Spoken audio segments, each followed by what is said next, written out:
statue of the Seven is up on top of that large rock formation. You must have seen it when you came down this road before.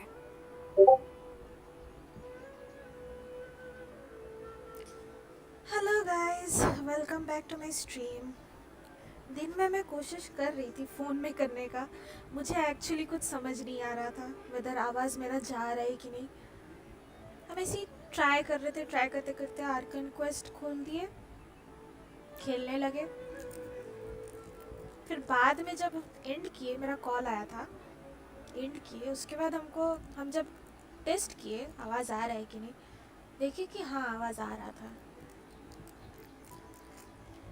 एक साल पहले जब हम इसमें BGMI start किए थे, उस टाइम पता नहीं क्या सेटिंग्स था, आई डोंट नो, पर नहीं हो रहा था। थैंक्स भाई for patience.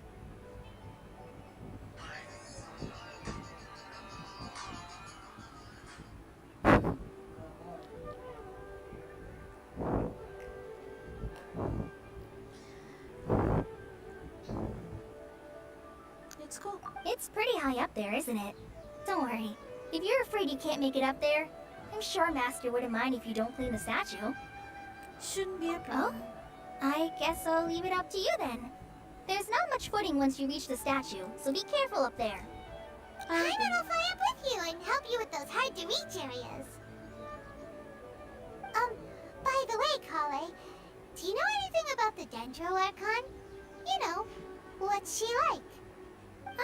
That depends. Are you referring to Greater Lord Rukkhadevata or Lesser Lord Kusanali? Huh? Greater Lord Rukkhadevata? Oh, is that the name of the former Dendro Archon? Uh-huh. Greater Lord Rukkhadevata was Sumeru's first Dendro Archon. She created the rainforest as well as the wall of Samiel around the desert. Her works provided a means of peaceful living for everyone. To the people of Sumeru, she's not only a symbol of wisdom, but also of power and kindness. Unfortunately, she disappeared in a great calamity that occurred a few hundred years ago. According to what Masters told me, the sages later found the newly born Dendro Archon and whisked her back to Sumeru. To celebrate the reinstatement of their lost deity, the sages dubbed her Lesser Lord Kusanali and let her reside in the sanctuary of Sarasthana. Uh-huh. Then what happened? Well, and then... I'm not too sure what happened, to be honest. Huh? You're not too sure? But aren't you from Sumeru? Yeah, I'm from Sumeru. But... Maybe it's difficult to discuss this topic with strangers. If that's the case, then don't worry, we understand. No, it's not that. I'm not trying to hide something from you. Besides, I don't consider you two strangers. Because you two know Amber, right? Amber. Wait, Amber? You mean...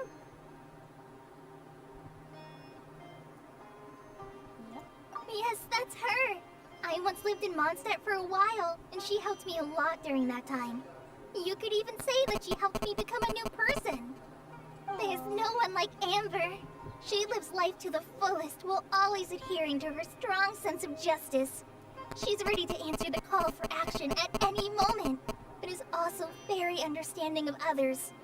She's like the spark that lights the fire in everyone's heart around her. If you ask me, she's a prime example of a true outrider. She's the first person anyone coming to Mondstadt will meet. You can't help but be enthralled by her charm and enthusiasm, causing you to fall in love with the lands of Mondstadt and...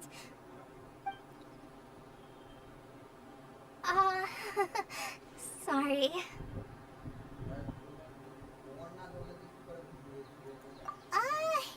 Paimon thought the work of Outriders was a little different from what you just described, but one thing's for sure, you really like Amber. Sorry. I was rambling on just now. It must have sounded kind of weird. It's alright, Kale.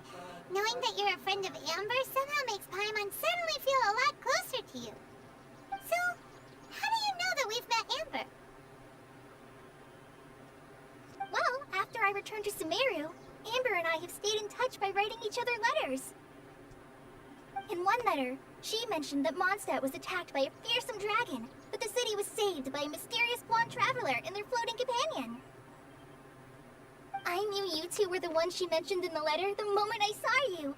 But, considering everything you've been through that day, I thought it'd be inappropriate to bring it up. Ah, so that's how you knew. Yep, so please know that you two have my complete trust, really. I wish I could tell you more about the Ginger Archon, but I have been away from Sumeru for some time, and I haven't read any books. Sorry. धोखा दे बच्ची ना. That's alright.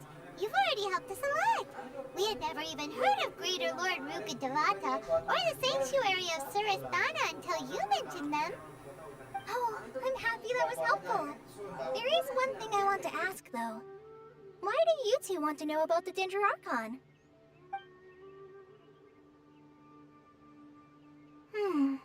So that's why you're here. Thank you for telling me your story. Don't mention it. We are friends after all, right?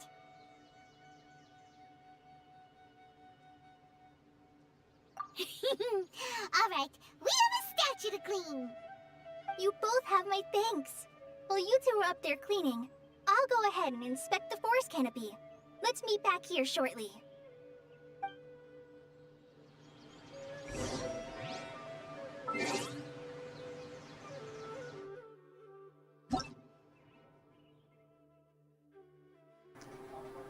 सेडारोल को add कर लेते हैं. Wait, क्या था ये?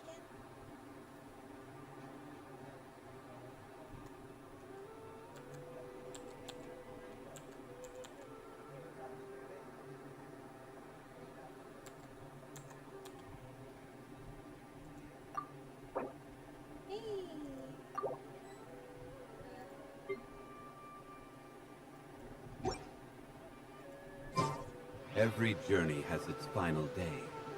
Don't rush.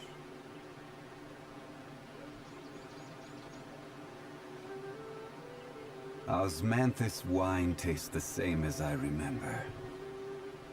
But where are those who share the memory? I'm not a very good climber, so I'll just let you handle the statue. I'll go check the facilities up ahead.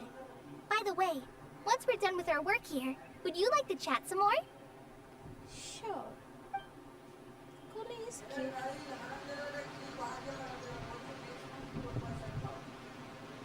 Her person?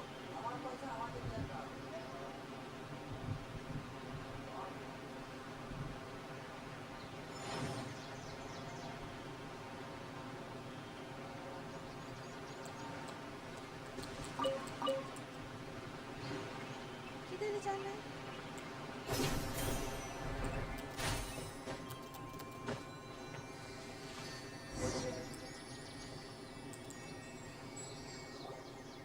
Huh. Now that Paimon looks at it, the deity that's carved on the statue is kinda small. Do you think she's supposed to be Greater Lord Rukkhadevata or Lesser Lord Kusanali? Lesser Lord Kusanagi. The name does seem to fit the statue somehow. Well, anyway, we'll have to figure that out later. Let's get started on cleaning the statue. Paimon will fly up and take care of the top, and you clean everything below.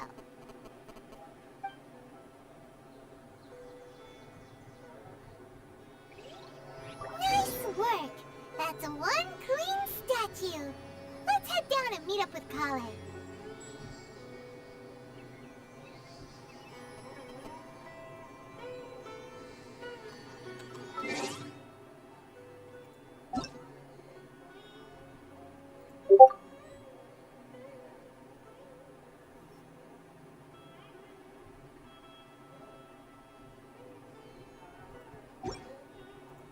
Osmanthus wine tastes the same as I remember. But where are those who share the memory?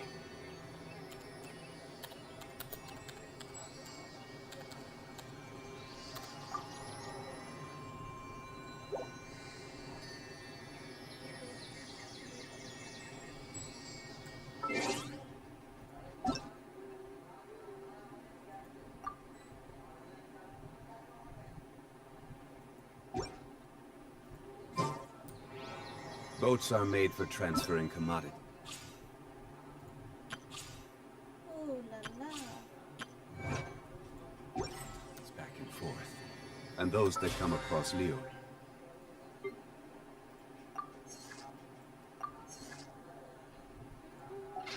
tend to stay a while. So it is where many things come to settle.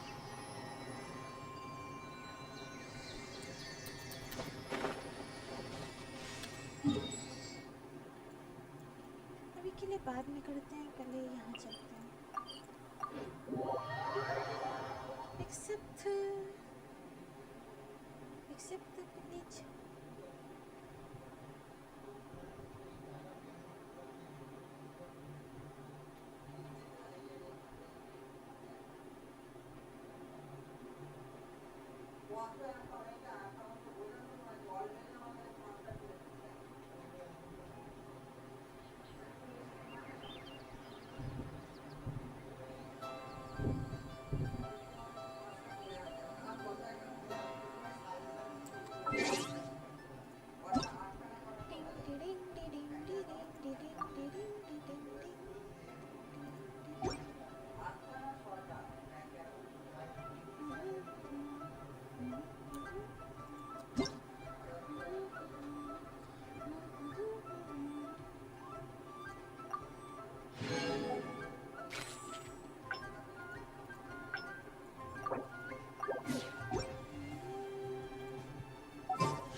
अरे बाप रे, मेरे पास इतना wish कहाँ से?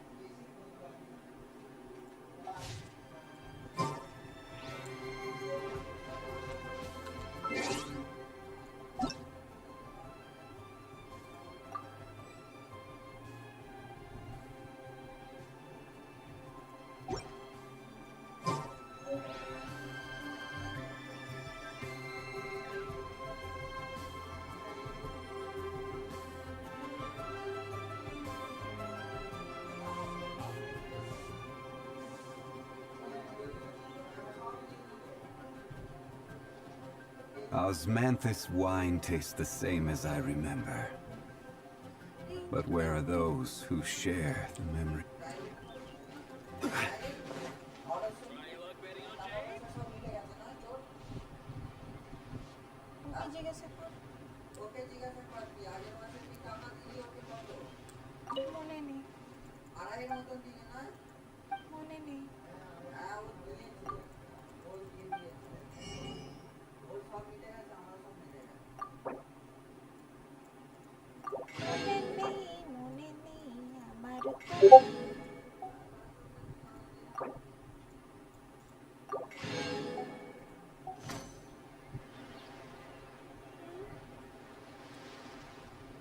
हे भगवान,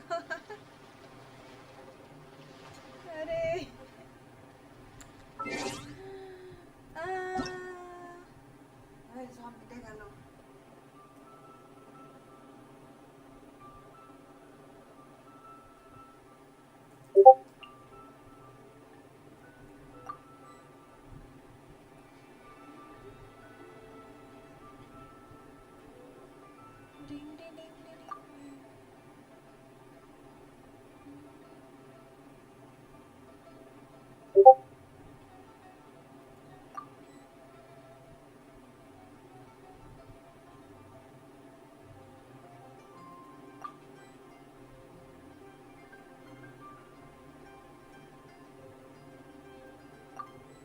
हम तो भेजे जा रहे हैं, कैसे नहीं जा रहा?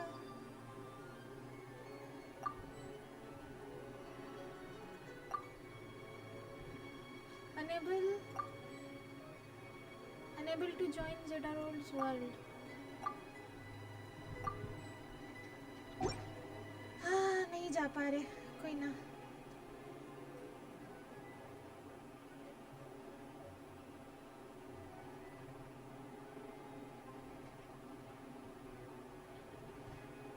Unable दिखा रहा है जी, unable.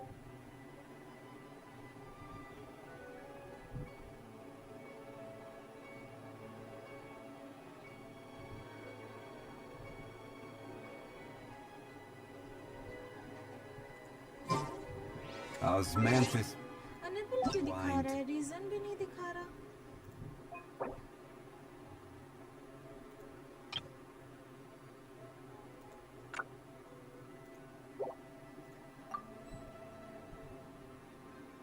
मुझे क्या कम करना होगा?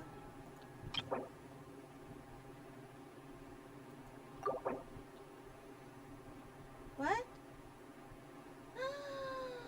ये 8 हो जाएगा ना. ये ऑलरेडी कम The किया same हुआ as I remember. है. अब मैं क्या करूँ? मुझे नहीं पता हम ज्वाइन क्यों नहीं कर पा रहे.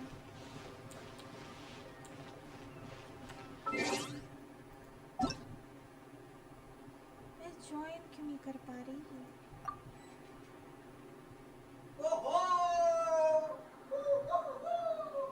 अरे बाप रे, क्या हो गया भाई?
और थोड़ा सा लगेगा. AR-16 लगेगा. 16.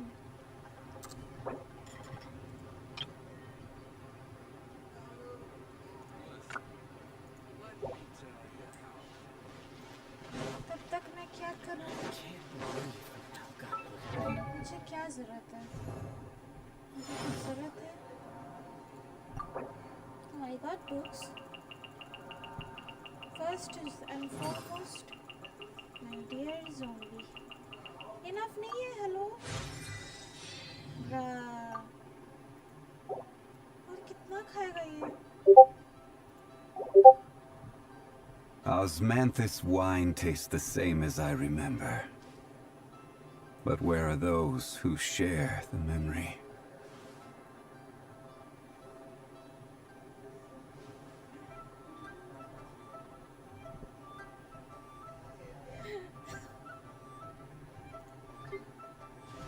ठीक है, तब तक हम कुछ लेवल अप करते रहते हैं.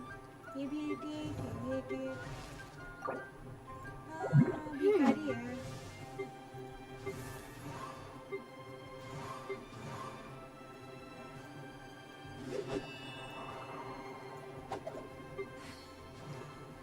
इसको भी बढ़ाना है.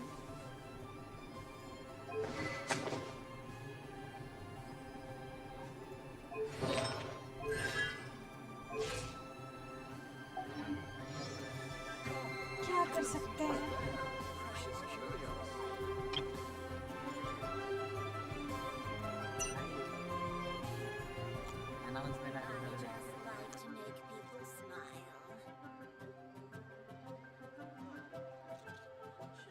Every journey has its final day. Don't rush. I can't believe the well got polluted. Come and see these rare and precious curios. Juan, I want a new toy. I just like to make people smile.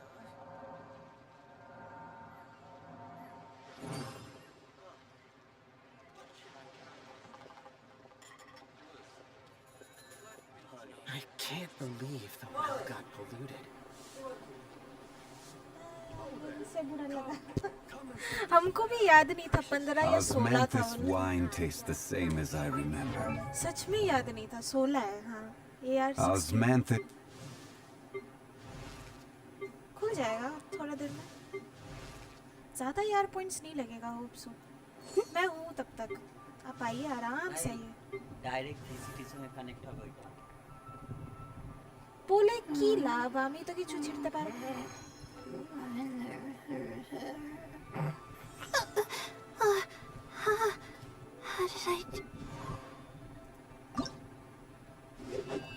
ये चीज लगेगा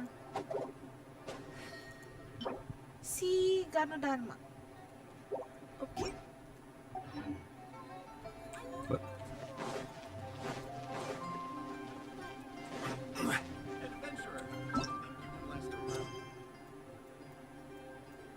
तब तक मैं ये Arkan quest complete कर लेती हूँ। स्टोरी चल रहा है, स्टोरी करेंगे। Let's go.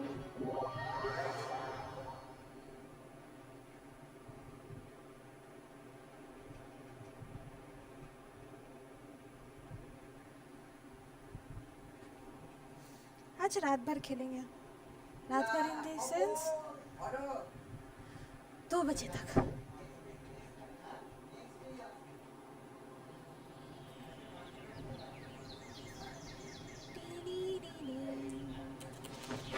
Coming.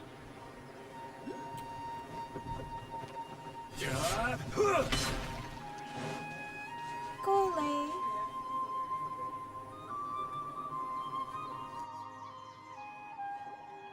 Kale, we're back!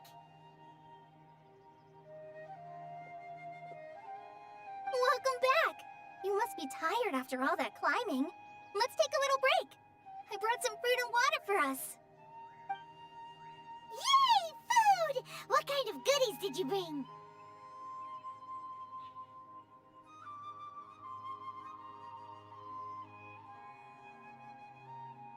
Hey! Don't be a party pooper! It's not like Kale is a stranger or anything. Besides, the best way to compliment a chef is to show passion for their food. Xiangling taught Paimon that. I prepared a nice portable dish that forest rangers like to eat called pita pockets. I hope you'll like them. Whoops! Ah, no! You dropped it on the ground!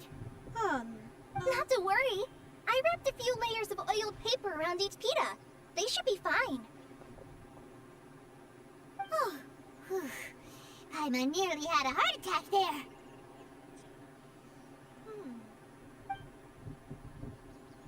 Pitas. More like Those parathas. pitas are amazing! You're quite the cook, Kale. Thank goodness you wrapped them in paper. Paimon wouldn't have been able to sleep at night knowing something so tasty had been wasted. You really know how to compliment the chef, Paimon. Since you liked it so much, I'll be sure to give you a copy of the recipe sometime. I'll even include all my personal cooking pointers, so you'll be making your own pita pockets in no time. Yay! Thanks, Kale! It's hard to believe someone as diligent as you could have clumsy moments too. Oh, I guess it happens from time to time. So, Kale, don't you think that Tainari's a little too strict with you? He won't let you touch anything without his permission.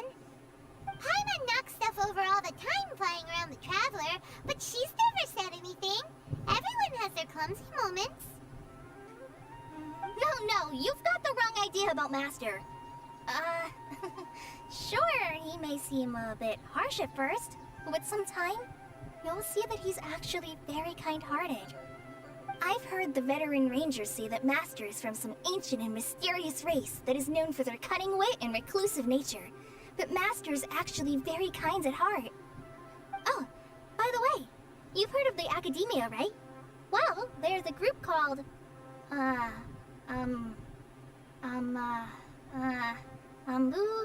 something? Well, anyway, because Master does a lot of research on plants, sages from the Academia have written him many times, inviting him to take up an official position there. But Master declines their offers every time, saying Sumeru City is too noisy. It'd be bad for my ears. कान के सामने चिल्ला रहे हो.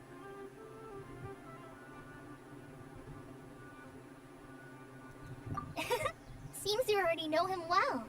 Anyway, I'm sure the sages were not happy about his responses.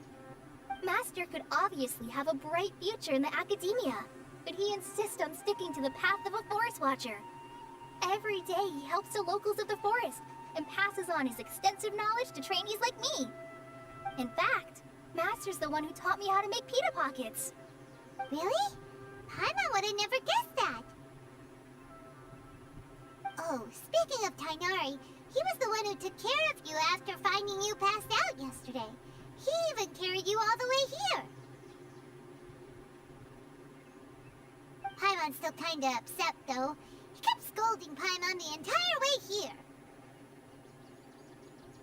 Oh no, I'm sorry. Master might have been overreacting a little. But it's mostly because Paimon wouldn't stop yelling, "Why, oh why? Is she going to die?" It probably started to get under Master's skin after a while. Hey! Don't laugh! Paimon was genuinely concerned about you. Oh. Hey!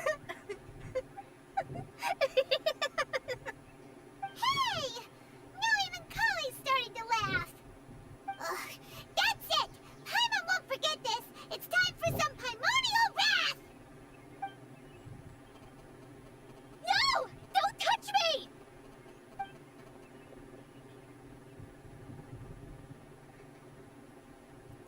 What's the matter? Sorry, Kale. Paimon didn't mean to scare you. No, I just... I didn't mean that. Kale, are you okay? What's the matter? No, I'm fine. I'm sorry. I must have startled you both reacting like that. Oh, well, it's getting late now. Let's hurry back to Gandharvaville. I think Master and the others should be back by now, too.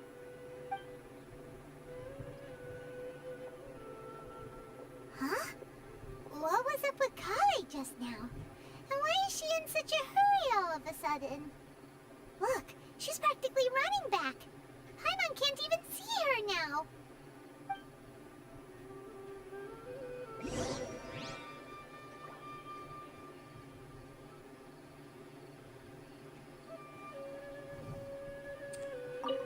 ये बैठने का what?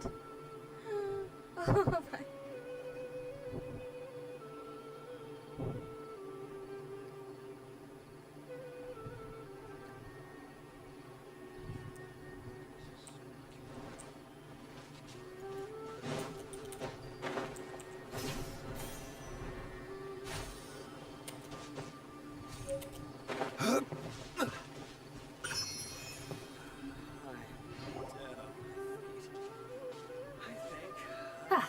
Traveler, you've returned. Yep, we're back. Have you seen Kale by any chance? Oh, Kale? Yes, I saw her go into her room just a moment ago. Oh, okay. Guess we'll just have to wait and talk to her tomorrow then.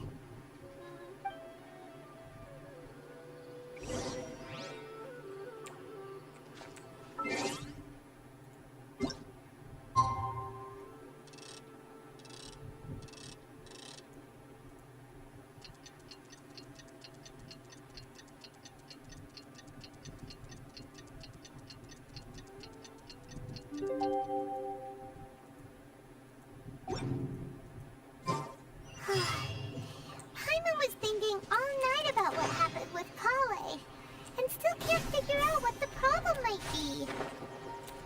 Maybe she's in a better mood. Ah, it's you two. I was just about to go look for you. Huh?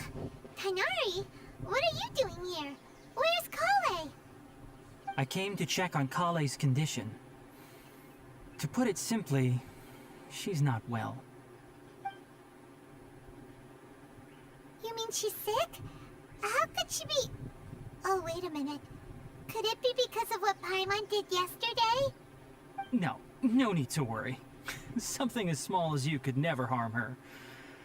This sickness is something that Kale has been dealing with for some time. Kale has been more excited than usual since you two arrived. A little too much so, to be honest. She hasn't remembered to take care of herself.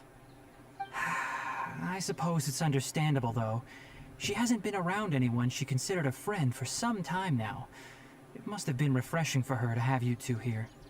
So, Tainari, what's really wrong with Kale?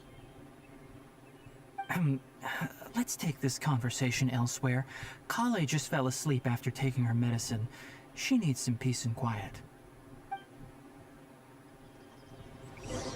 Okay. Someplace. Peace. And quiet.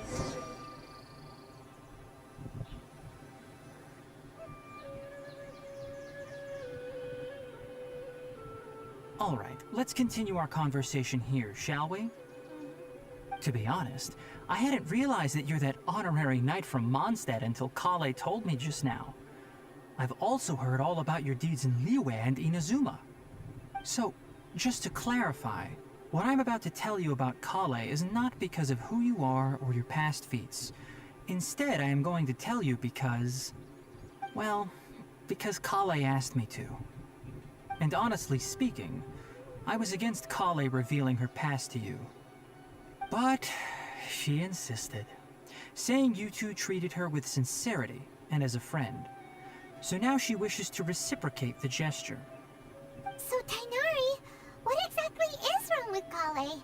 You said this is something she's been dealing with for some time. Just how serious is it? Right. Ever since she was a child, she's been afflicted with a disease called Elazar. Elazar? Yes, it's a disease unique to the lands of Sumeru. It is characterized by dark and hardened scales that form on the body. At first, the afflicted may only feel mild numbness on the affected area of the skin. However, as the disease progresses, one may begin feeling fatigued and even experience peripheral paresthesia. In its final stages, the disease strips a person of the ability to control their own body, and they effectively become completely immobile. That sounds terrifying. Wait, hold on. So when Kale seemed to be acting a little clumsy earlier, it was because... Correct. That would be the effects of Elazar, which is precisely why I do not want her carrying or holding anything, lest she ends up hurting herself. With appropriate treatment, the disease can be effectively controlled before it progresses to a more serious stage. However, there is unfortunately still no true cure for Elazar. Nevertheless, Kale's mother still hoped that there was something out there. She handed Kale over to an organization known as the Fatui after one of their members lied and said they had a cure. What? No. The Fatui? Ah, it appears you are already familiar with them. That'll save me some explanation. Anyway, the person who eventually rescued Kale and brought her to me for care said that she had been given to a harbinger known as the Doctor. I have no idea how this doctor managed to do it, but her case of Elazar was completely stable for all the years that Kale was with them. However, Kale's days with the Fatui were anything but pleasant. Kale is a resilient individual and always tries to appear cheerful, but her experience with the Fatui has left deep scars. Even now, she can still feel deathly afraid of someone touching her. Oh, Paimon had no idea Kale's been through so much suffering. Oh, by the way, Paimon, Kale wanted me to tell you that she's sorry for scaring you yesterday. She also wanted both of you to know that she's sorry for hiding her illness. She doesn't need to apologize. None of this is her fault at all. Well said. I hope you'll get a chance to tell her that in person the next time you see her. Kale once thought that it would be impossible for her to have any real friendships. I trust that you two will never let my trainee experience such emotional pain again. Don't worry, Tainari. We'll take good care of her. Well, it's not too serious at this point. She overexerted herself the last couple of days, which is what led to her breakdown this time. As long as she has taken her medicine and gets plenty of rest, she should get better. Though, I must admit that Kale's condition was much more stable when she first arrived here in Gandharvaville. She was interested in the work of the forest rangers the moment she saw us. I could see that she was serious about learning, so I felt compelled to ask her to join us. Her stamina has gotten much worse recently. Though a moderate amount of physical exercise is always necessary, I'm afraid the long-distance patrols are a little too much for her now. All right, now that I've told you about Kale's past, I think I'll head into the rainforest to find some ingredients needed for her medicine. I'll see you two later. Yeah, we'd like to do something to help Kale too. All right, but I must warn you two. The rainforest is a dangerous place, especially for someone who's still recovering like the Traveler. You must follow closely and listen to every instruction. No problemo. Let's go then. We'll be looking for a plant known as Nilotpala lotus. It's often used to help those afflicted with Elazar recover their energy. Hey, Tainari? Where exactly are we going to find this plant? Nilotpala lotuses can be found all over the rainforest, but it often grows right here around Gandharvaville. Given the name, it sounds like we should be looking for it in the water. You are correct. Nilotpala lotus grows in the water. When fully mature, they look like giant blue flowers floating on the water's surface. Quite an attractive species, if you ask me. The large petals are actually the plant's leaves and sepals, which surround a very small flower. You should note that many of the plants found in Sumeru have names that are contrary to their species. Take the Kalpalata, for example. The plant is not a lotus at all, but rather a vine. And then there's the Sumeru rose, which is not a rose, completely contrary to its name. Oh, huh. Okay then. Note to Paimon. Never bring up the topic of flowers with Tainari.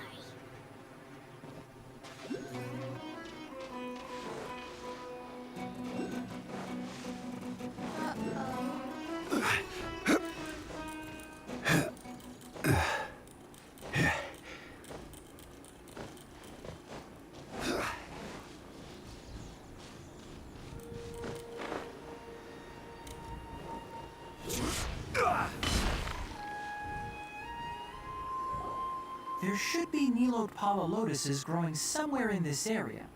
Let's split up and begin searching. If you could manage to gather 4 of them, that would be sufficient. 4. We'll rendezvous here once you've gathered the needed amount.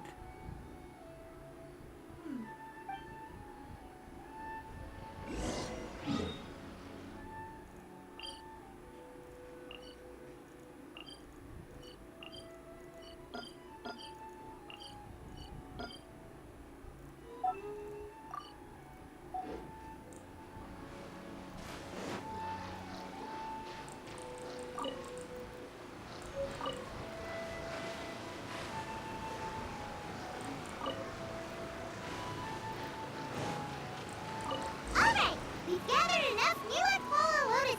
Let's head back to meet Tainari. Let's go.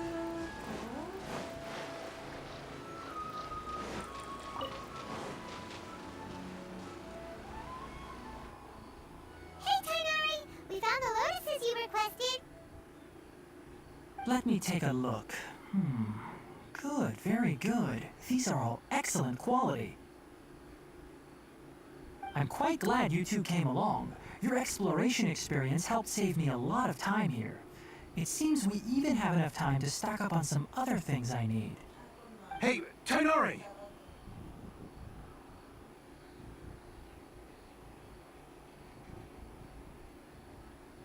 Oh, Tainari, someone's calling your name. They're dressed like a forest ranger. Ah yes, that's Amir and the others. But didn't they just set off not too long ago? What are they doing back so early? Let's go find out what's going on. ससी बाका कुछ तो गलत हो रहा है यहाँ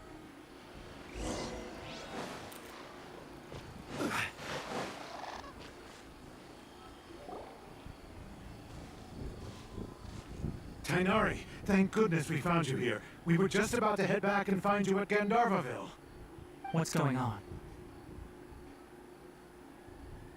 We just discovered a withering zone.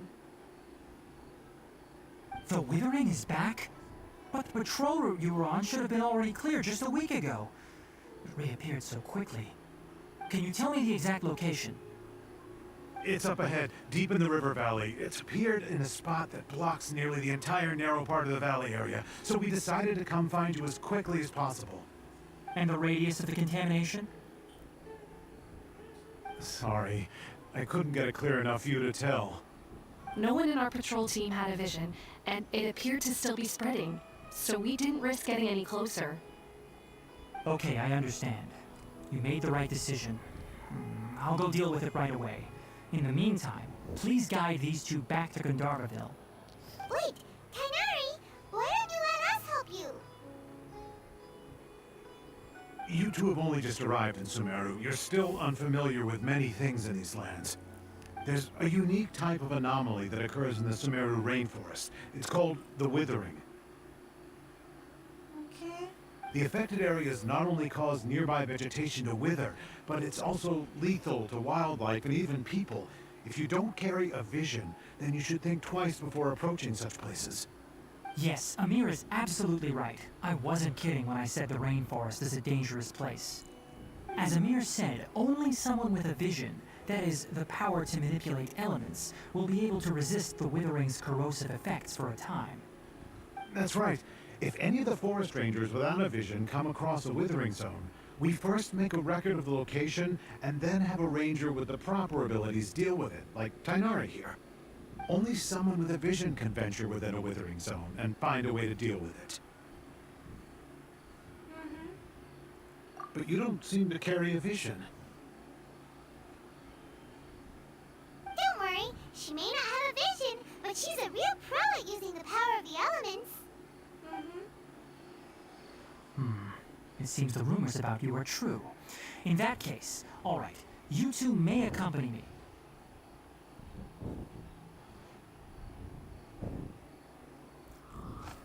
We typically only teach visitors how to identify the Withering as they're about to leave Gandharvaville. We'll make an exception today and show you what it looks like up close.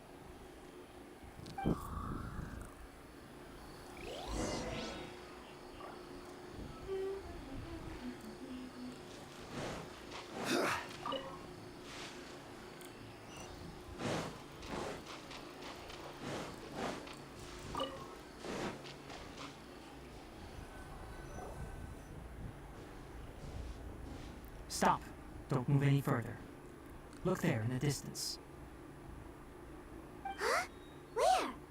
Oh, look! Those plants have withered! That whole area is kinda gloomy. Even the air looks like it's filled with ash. Oh, Paimon doesn't like the look of this. That is the Withering. All right, Traveler. We're going to have to enter that Withering zone. Once inside, we'll need to look for what we call tumors of the Withering. If we eliminate those, then the area will be saved. Gotcha, let's do Thank this. you. But I must warn you, don't push yourself. This is your first time handling this sort of thing, after all. Even with elemental powers, once you step inside the Withering zone, you may experience extreme discomfort. If at any point it becomes too much, return outside the zone and take a breather. It could become a matter of life and death. You ready then? Let's go. Let's go. I'm ready. First, we must locate any branches sustaining the Withering zone.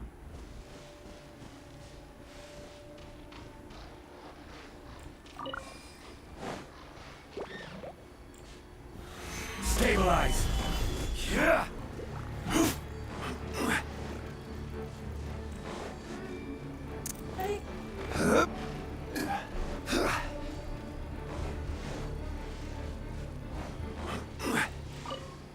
अरे मुझे character change करना होगा. I need a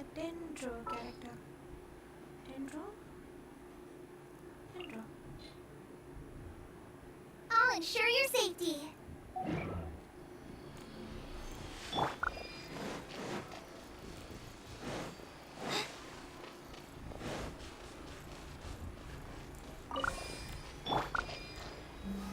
Gather!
No, What the?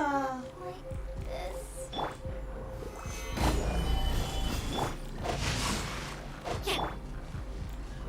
Wind strike!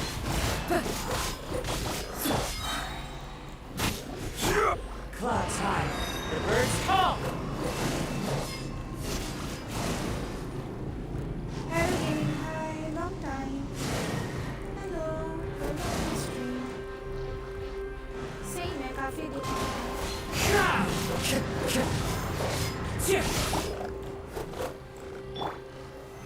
Solidify!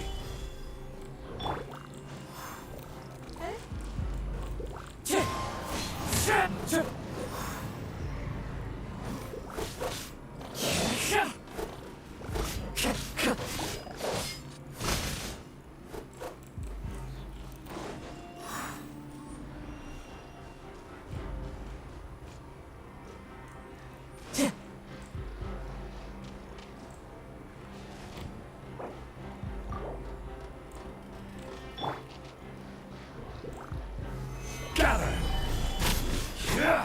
Wind strike!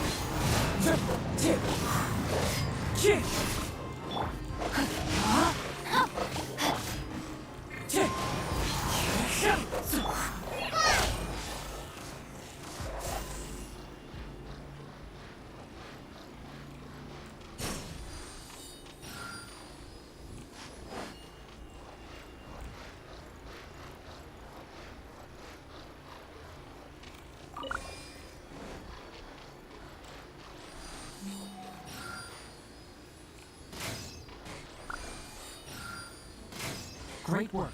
Now that all the branches have been cleared, we'll need to take care of the tumor. Stabilize! I will have order!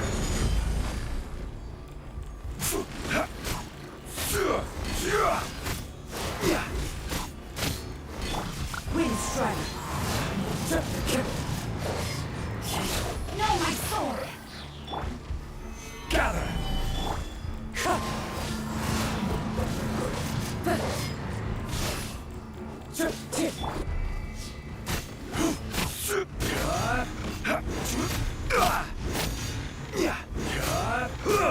Now, destroy the tumor of the withering! Stabilize! अरे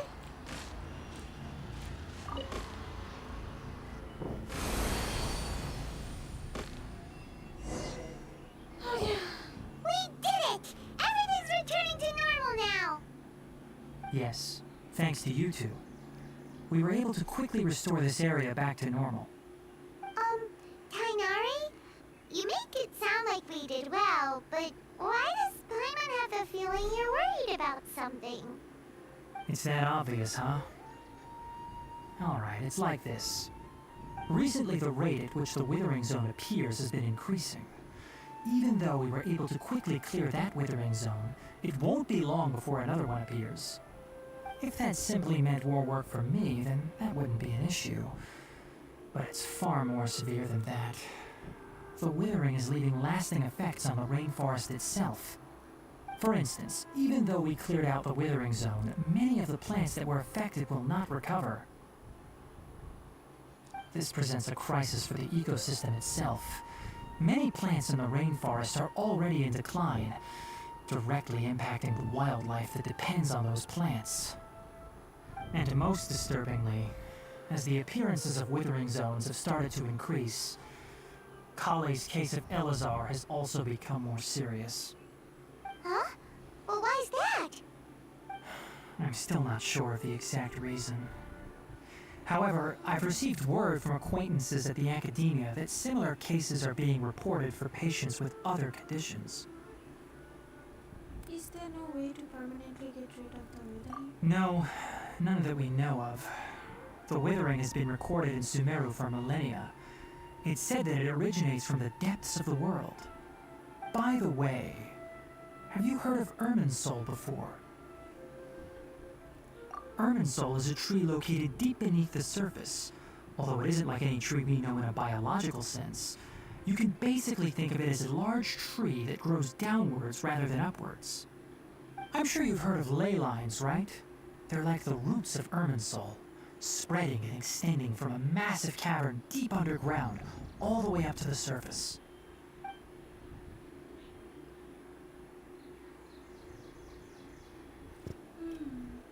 Ley lines continually absorb the memories of this world, which are then funneled into Irminsul, allowing it to collect knowledge and wisdom from ancient times to present day. The Dendro Archon is known as the God of Wisdom because her consciousness is directly connected to it. It is also said that the Dendro Archon's power is a manifestation of Irminsul. And as for the Withering, its emergence is related to a disease that's affecting it. You mean Irminsul is sick? That's right. My ancestors learned of this from Greater Lord Rukkhadevata's familiars a long time ago. But even those mysterious creatures did not know of a cure for Irminsul. I'm afraid we rangers will be battling the withering zones here for a long time until a cure is found. Alright, that's enough on this topic for the time being. Now that we've taken care of things here, it's time for us to head back to Gandharvaville. Okay, let's go. Irminsul. Okay.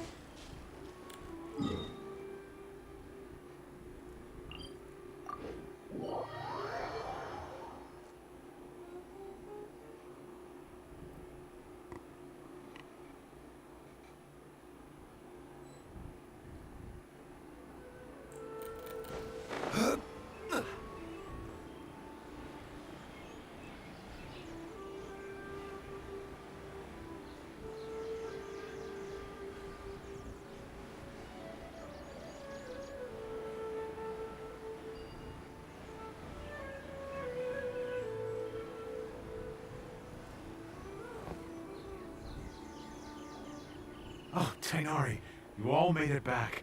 How did it go? The withering zone you reported has been taken care of. No need to worry. Huh. Wait, is that? Oh no, Hypatia!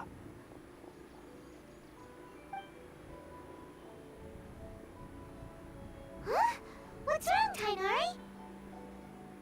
This Duskbird is Hypatia's designated courier for urgent news. You do remember her, don't you? She's the scholar you and Paimon were following when you first arrived in Sumeru. Oh, her? How could we forget? So did something happen? Let me see what's written in the letter first. Oh. So what's it say? And what's with that weird expression on your face? Just let Paimon read it. Huh? All Paimon sees are 3 squiggly lines. Squiggly lines. Yes, allow me to explain. After we brought you from Hypatia's cave to Gandharvaville, Hypatia resumed her meditation. She must have just finished. It's been nearly 3 days since she's had anything to eat, and it appears she's forgotten to prepare some rations. This letter is her asking us for help.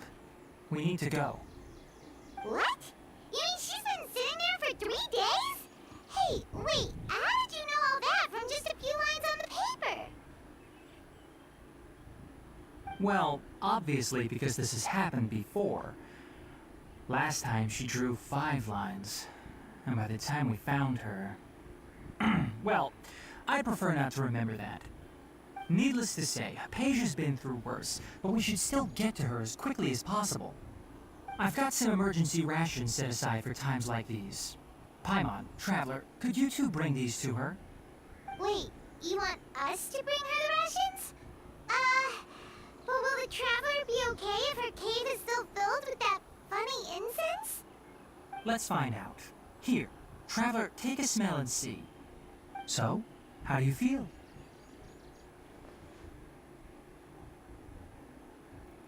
Huh? Really? You're not feeling even a little drowsy? But wait, how'd you know that she'd be okay this time, Tainari?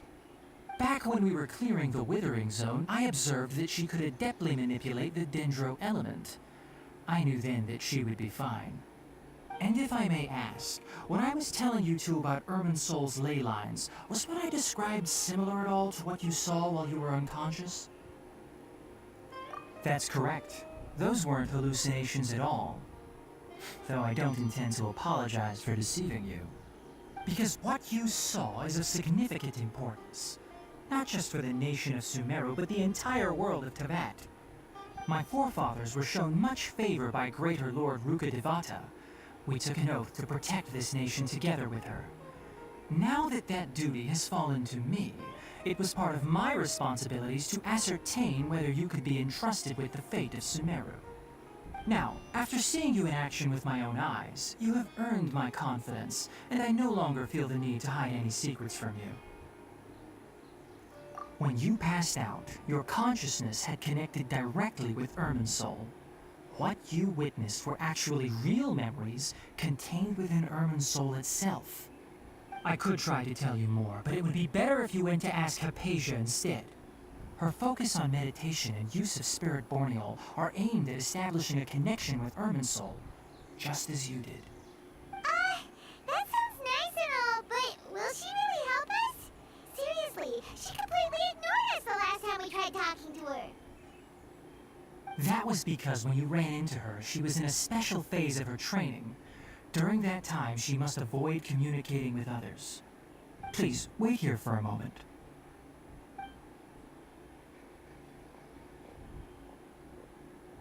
ना कुछ भी चल रहा है यहाँ.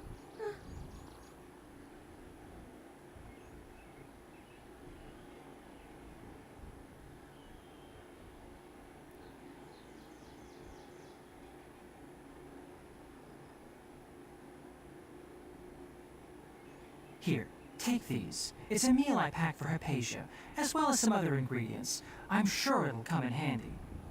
Also, here's a letter that I would like you to give to her. Just show it to her and she'll answer any questions you may have. No. I should be the one thanking you. You've both been a great help these last few days.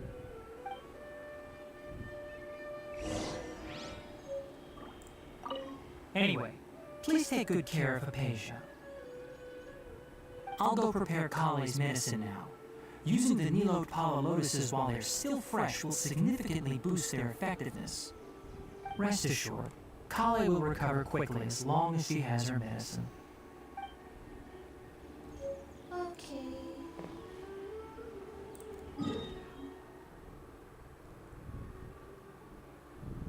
Lenore Ivan, hello, welcome to my stream. Such a nice name, Lenore. Ivan. Hypatia should still be in the cave. Let's go inside and see how she's doing.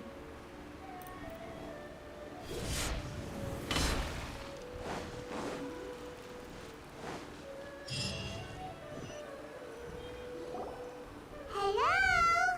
Hypatia? Hey, there's no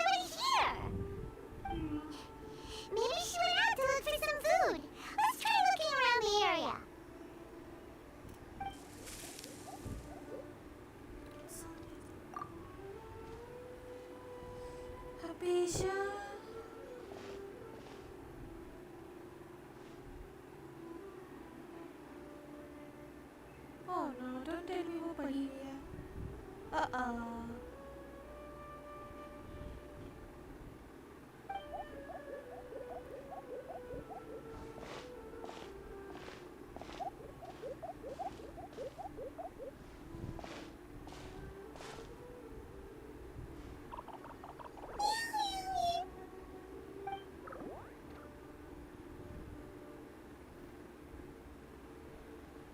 तेरी क्या था ये?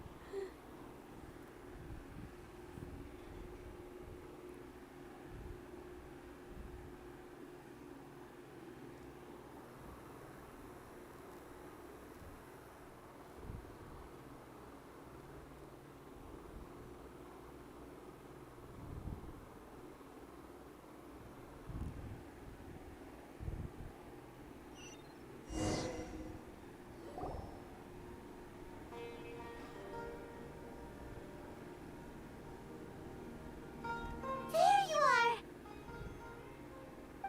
Hypatia, are you alright? So hungry.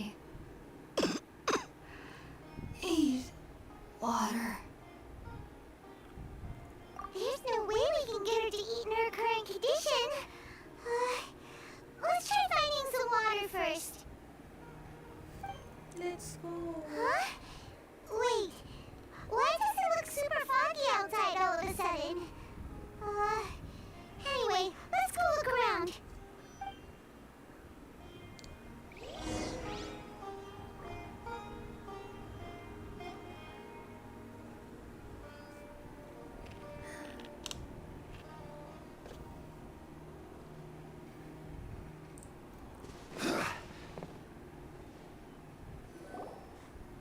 Huh? How things out here end up looking like this? What happened? And where are we? Really? Oh, maybe you're right. Let's go investigate the area.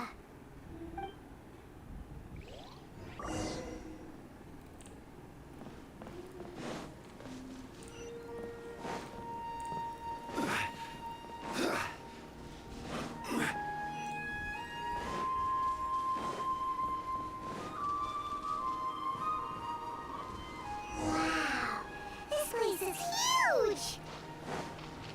I knew there's something off about that cave. Let's think of a way to get over there and have a closer look. Who knows? Maybe we'll find a lead of some kind. Wind strike.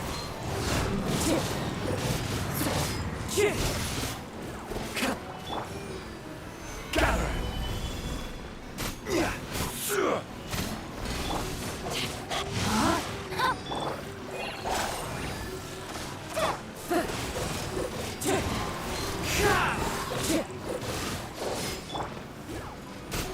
Crumble!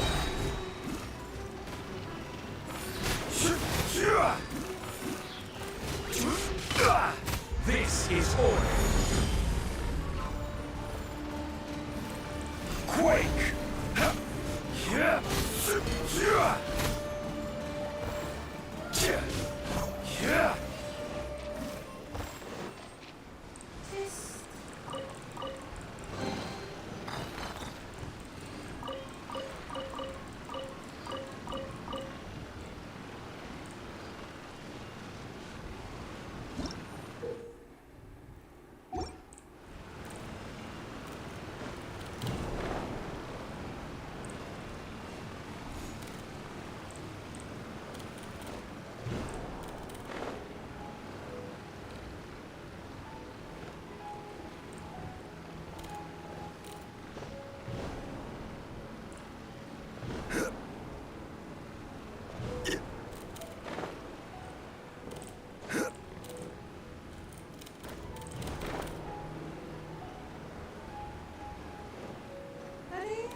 strike.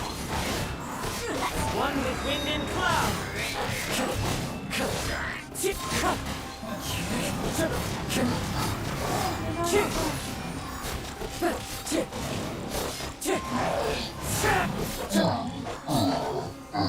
Time to act.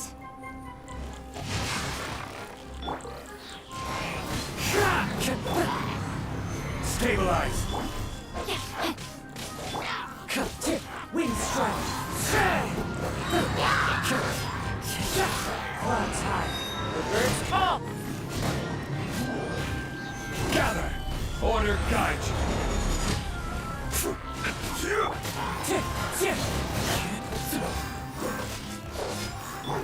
No, my sword! Nice.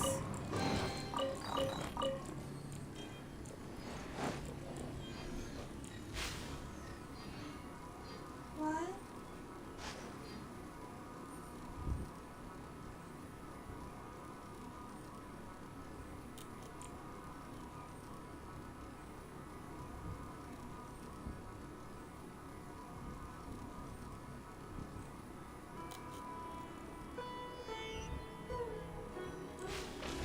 वो ये क्या था? जो भी था मजा आ गया.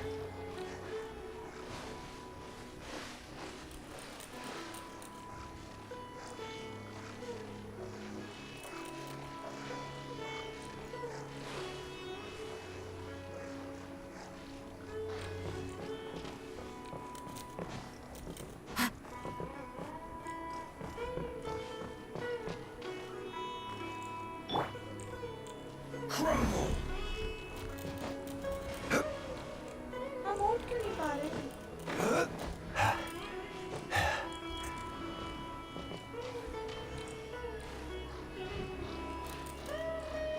अरे Rise! ब्रा, हम उठ ही नहीं पा रहे.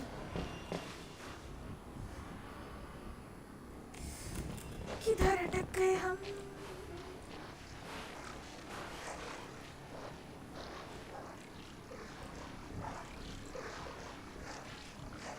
हाँ.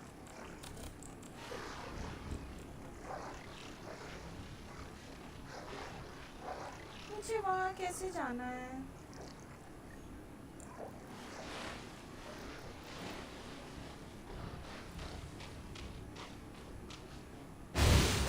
Ow! What the?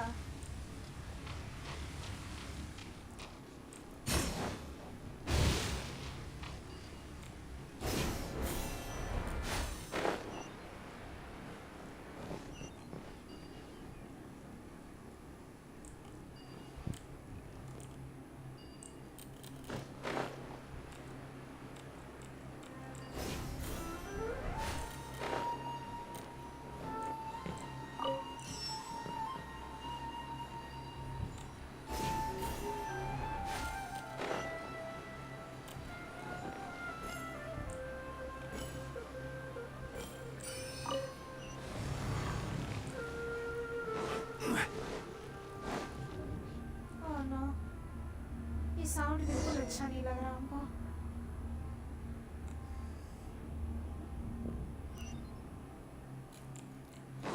What in Tibet is going on here? This place is getting weirder by the minute. Hey, what's the matter? You don't look so good.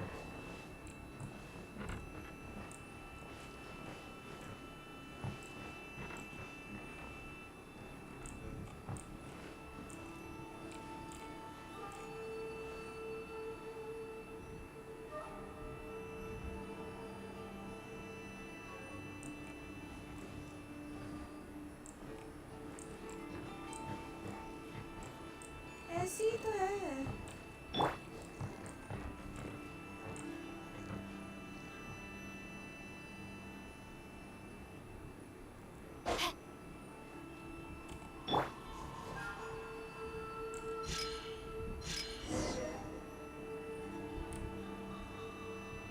ये क्या हो रहा है?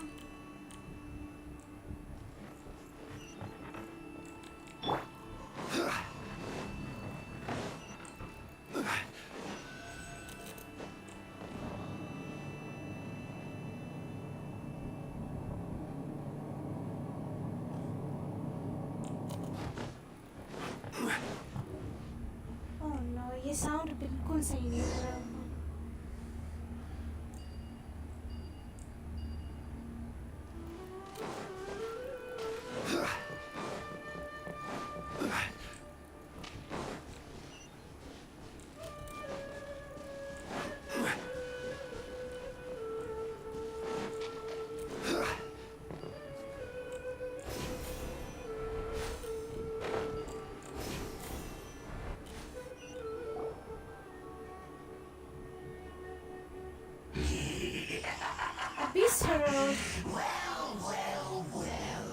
Looks like we meet again, traveler. Ji Harold! What are you planning to do in this strange place? Strange place. Plotting. You needn't worry about such things. They don't concern you. अच्छा I'll solidify this. I will have order.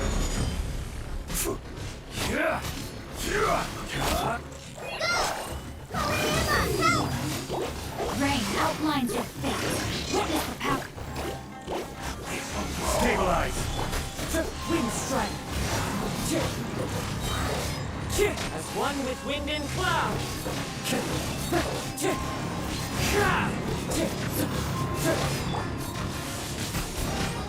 Solidify.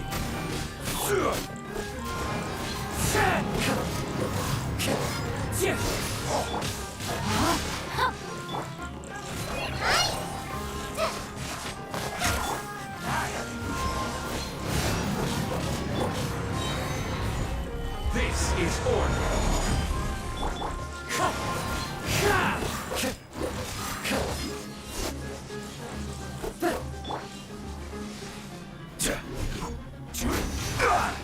Gather.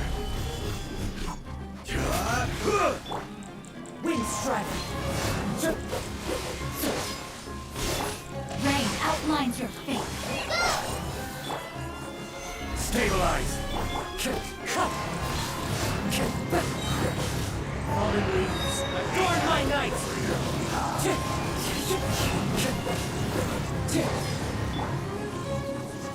Solidify. Huh? Why can't we beat this guy? Oh, Paimon doesn't get it! We faced others like him before! What's wrong this time? Traveler, though you may have managed to avert countless crises before, your good fortune was bound to end sooner or later. It's time you realize how weak and powerless you really are. अच्छा okay Your brother. Oh, pitiful traveler. Are you really so ignorant? Or are you just living in complete denial? His Highness has long since forsaken you. Your meager existence in his eyes is that of an annoying bug, only to be stepped upon. The bonds of love and family which drive you to find your sibling are utterly gone. Your journey is meaningless. But don't you fret now. Today will be your last. Now die! what the hell oh no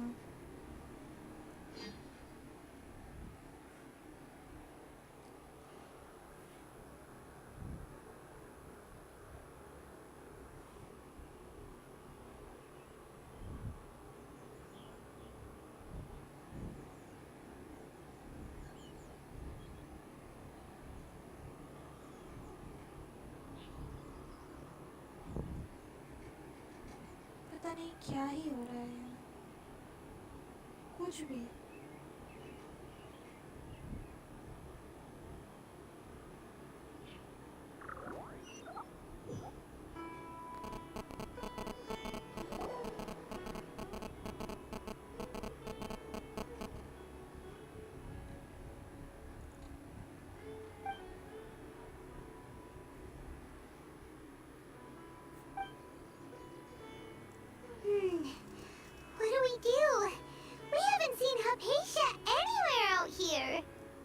Oh, there she is! Quick, let's see how she's doing. So sweet. Well, the good news is that she's still conscious. Hey, why'd you drop her food on the floor like that?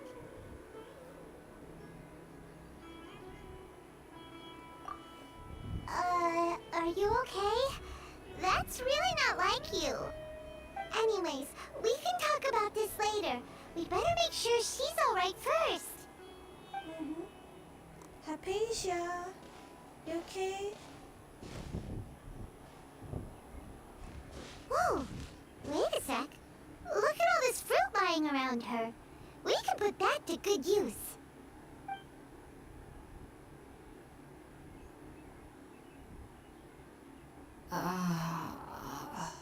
Who is there? Tainari, is that you?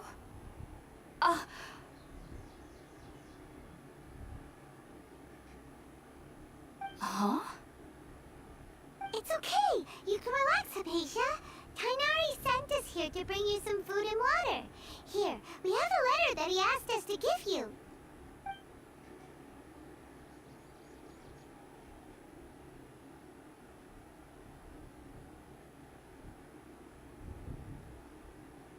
Sister Dreamcatcher. I see. So, you're friends of Tainari. I apologize for all the trouble I've caused you. I'm grateful that you came so quickly to save me. You even brought all this fruit. Well, actually, we didn't bring the fruit. It was already here when we arrived. We were kind of wondering about that, actually. When we found you here, there was all this fruit lying around and even some juice dripping from your lips. How did you end up like this anyway? Oh, really? I seem to understand now. All the fruit was likely from my, neighbor. Must have come by and saw me like this. Your neighbor? You mean there's someone else living nearby? Oh? So you're able to see them too?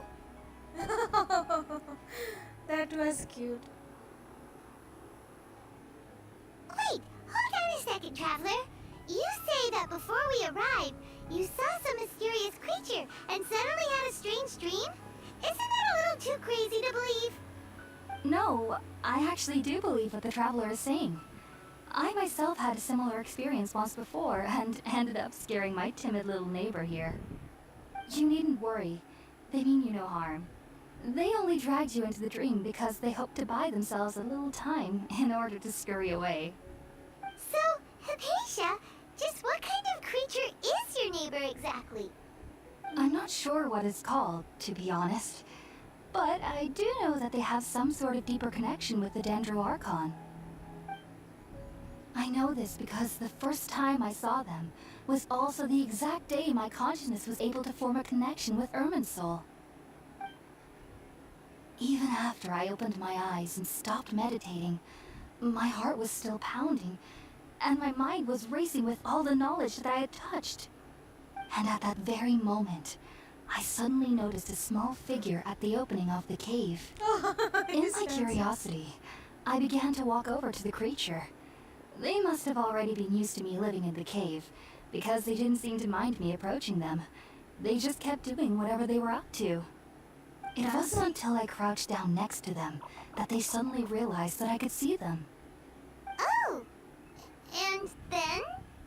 And then I had a dream. By the time I came to, they were nowhere to be seen. I was convinced they'd never show up again.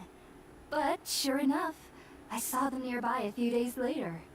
And they weren't alone. I feel like they aren't as afraid of me as the first time I approached them. But I never would have expected them to save me. Lenore Ivan, that's sus. That's truly sus. जेड़ा rolled अब live कब आए naughty नहीं आया by the way small fan here आप notification on ही नहीं किए तो कहाँ से आएगा ऑन तो कीजिए bell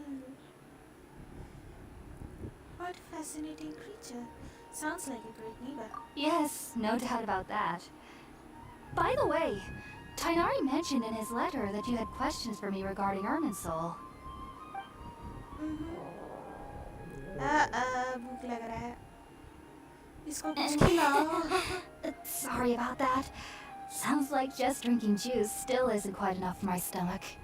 Well, if somebody hadn't dropped the food earlier. Anyway, looks like we'll need to prepare something ourselves. Besides, Paimon's getting hungry too. Let's eat first and talk about Irminsul later. Alright, we're out, traveler. Today's menu will feature sweet madame and a radish veggie soup. You'll love them, Hypatia. They're our specialties after all. Sounds good. I've never tried any dishes from other nations before. I certainly look forward to it. It's been so long since I've had a decent meal, too. To be honest, the last time had to be when Tainari came to visit. Oh.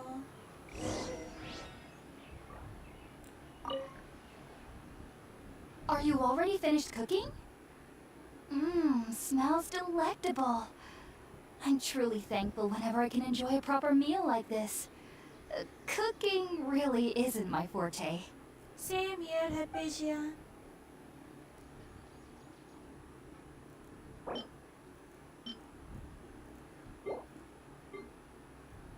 I got no sweet madam.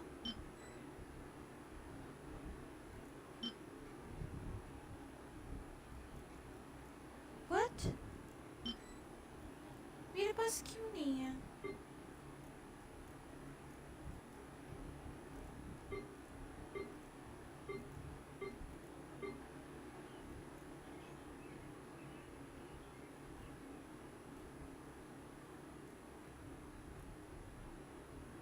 Hello मेरे पास था तो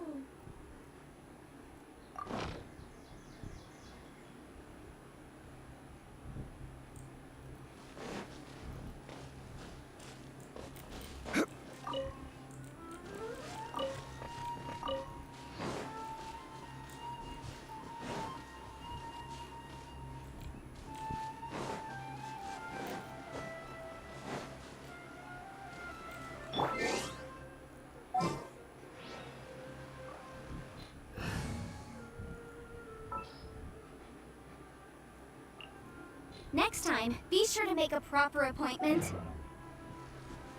Motion to compel.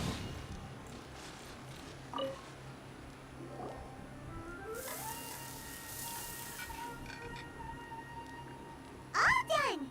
Let's use the empty box that Tainari gave us since we already washed it. Oh, it smells amazing! And the box is a nice touch too! Let's go serve this up and start eating with Hypatia!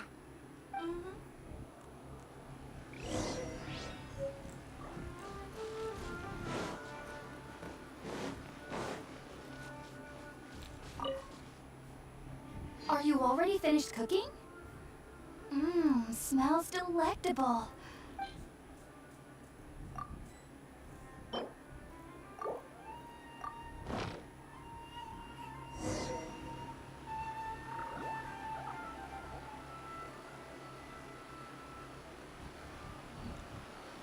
Even though everything you mentioned was in Tainari's letter, it's still hard to believe you were able to connect with Irminsul immediately after smelling Spiritborn ale for the first time.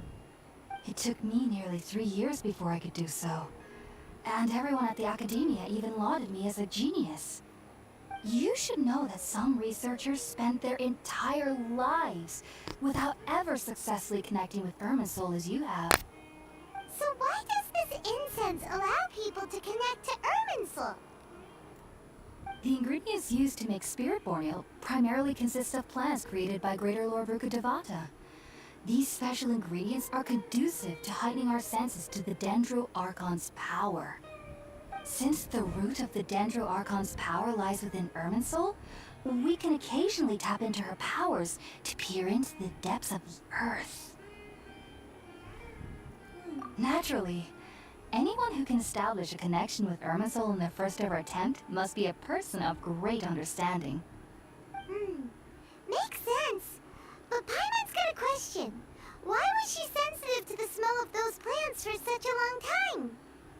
That was primarily due to her body's unique constitution. Stimulated by the incense, she could perceive the Dendro Archon's power and experience the sensory overload, hence the adverse reactions. Taking in any scent similar to the ingredients of Spiritborn Ale would cause adverse effects. Not to worry though, it appears you've already fully recovered. Technically, your body should still be sensitive to the powers of the Dendro Archon, but unless you're using intentional meditation techniques, the scent of Spiritborn Ale should no longer trigger such reactions. San Gaming, big fan, ma'am. Hello. Welcome to my stream, San. Welcome. Whew. Well, that's a relief. I must admit, I am quite envious of your abilities. Even if it meant suffering from pounding headaches for the rest of my life, I'd consider it worthwhile so long as I could connect with Irminsul at will. Whoa. You're really serious about this whole thing, aren't you? I am a researcher after all. As a member of the Rataoist Archon at the Academia, my main area of research is the stars and their connection to the fate of living beings. But there is still so much we don't know, especially regarding the mysteries that lie in the starry skies. Which is why I must turn to the all-knowing Irminsul for answers. If only my perception wasn't so limited. Unfortunately, I cannot guarantee that my every attempt to attune with Irminsul will be successful, or that doing so will leave my consciousness intact. I am currently in the stage of training known as Satyavada life. Many researchers in Sumeru have lost their minds while seeking to attune with Irminsul during this stage. Sages have said that Irminsul contains divine knowledge, and touching such knowledge without the proper preparations and abilities will only lead to one's mind caving in on itself. That's why we meditate alone. We need to ensure that our minds will be calm while minimizing the possibility of involving anyone else. Whoa. So knowledge from Irminsul could be super dangerous. Don't you ever feel afraid of the risk, Hypatia? Of course I do. Especially during nights that are pitch black with no moonlight, and dead silent without even the sound of insects. However, I've been feeling better as of late. I don't get as scared anymore knowing that I have a little neighbor living nearby. I believe that being able to see them is a sort of blessing from the Dendro Archon. But what's strangest of all is that they're clearly an envoy of the God of Wisdom herself, and they have the curious power to make people dream. What's so strange about that? It doesn't sound so out of place for a divine being, does it? Well, it's strange because nearly nobody in Sumeru can ever dream. Oh, is that true? Yes, well, to an extent. Only children can dream in Sumeru. Adults, however, never do. The sages say that wisdom implies rationality, but that which occurs in dreams is often neither rational nor logical. Yes, if one struggles with anxieties, those emotions could influence their dreams. The fact that the people of Sumeru do not have dreams is seen as a blessing by the sages. They believe that Greater Lord Rukkhadevata, the god of wisdom, is keeping us away from the foolish delusions you encounter in your sleep. I was born into a family of scholars in Sumeru City. Ever since I was a child, my parents would always tell me that I'll know I've grown up once I stop dreaming. I studied hard, enrolled as a student in the academia, and went on to become a researcher. Sure enough, I never dreamed again. But then, on the day I scared the little Aranara, I suddenly saw a dream again. It was incredible. Though I don't exactly remember what I saw, I clearly recall the feeling. I suddenly felt like I was a child again. Back then, I was foolish and ignorant as any youth would be, but I was free of fear. Maybe dreaming isn't as bad as we've made it out to be. Just be sure not to speak of this if you travel to Sumeru City. They'll look at you as if you've lost your mind. So, do you have any thoughts about the things she saw when she connected with Irminsul? Sorry, I'm afraid I don't have any answers as of now.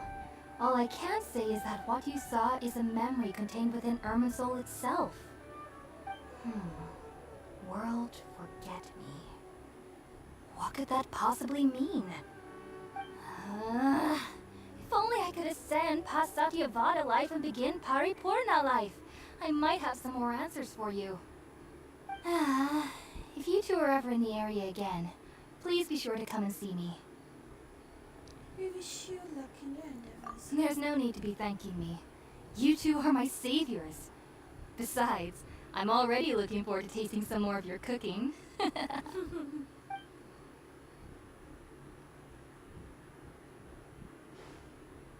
that we know Hypatia is alright and had the chance to ask her some questions, Paimon thinks it's about time to head back to Gandharvaville.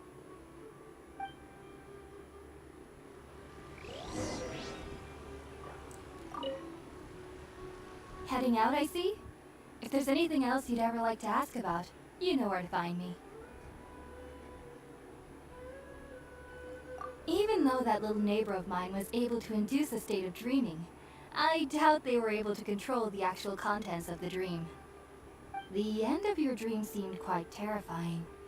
Perhaps there's something that's troubling you deep inside? Not to worry, though.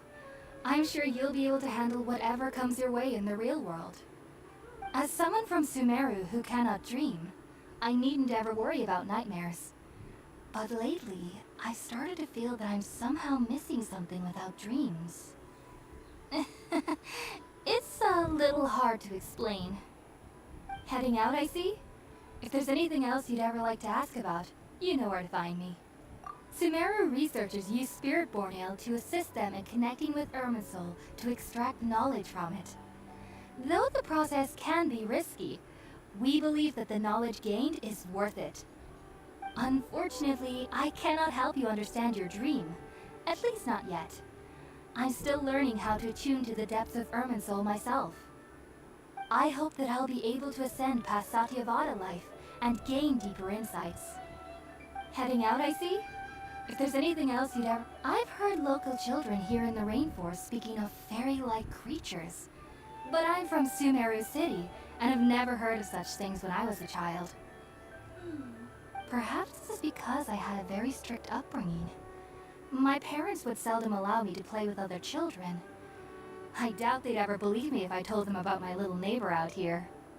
And speaking of my little neighbor, I think they can somehow sense when Tighnari is coming to visit me.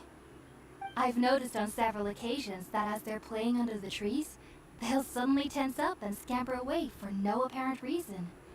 Shortly after they do this, Tighnari always shows up here. Perhaps I should ask Tighnari about this the next time I see him. Heading out, I see?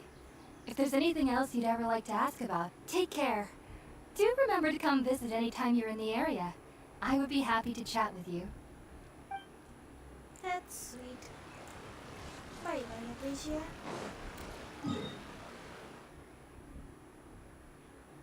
Gandharvaville.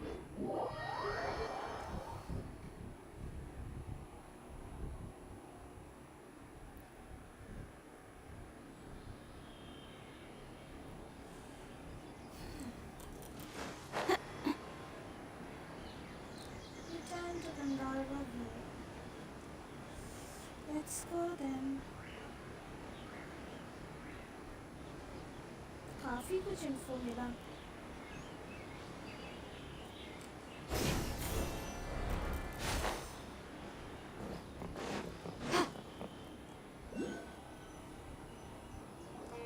Think about it, Tighnari. Refusing to join is tantamount to burying your head in the sand.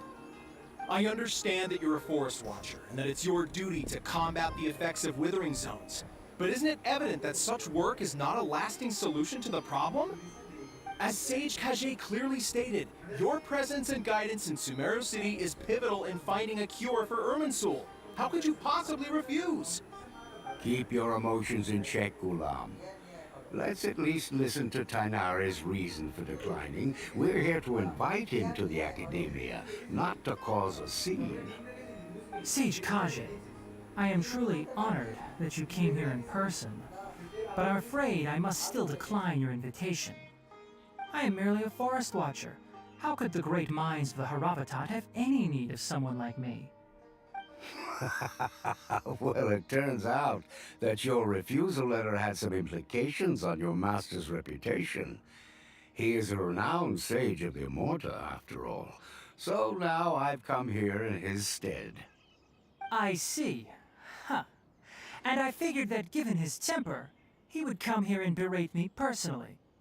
Tainari, your master is an integral part of this effort, and now he requires your assistance. And what exactly does my master need of me, Sage Kage? You'll know once you've arrived in Sumeru City, that is. And how long will I be required to stay? There's no definite answer as of now. Do you mean to tell me that despite coming all the way here to Gandharvaville, you still can't answer the questions I laid out in the letter to my master? If that's the case, then I'm afraid I cannot give you a definite answer either. Tainari, but you... So be it. Come, Gulam, we're leaving.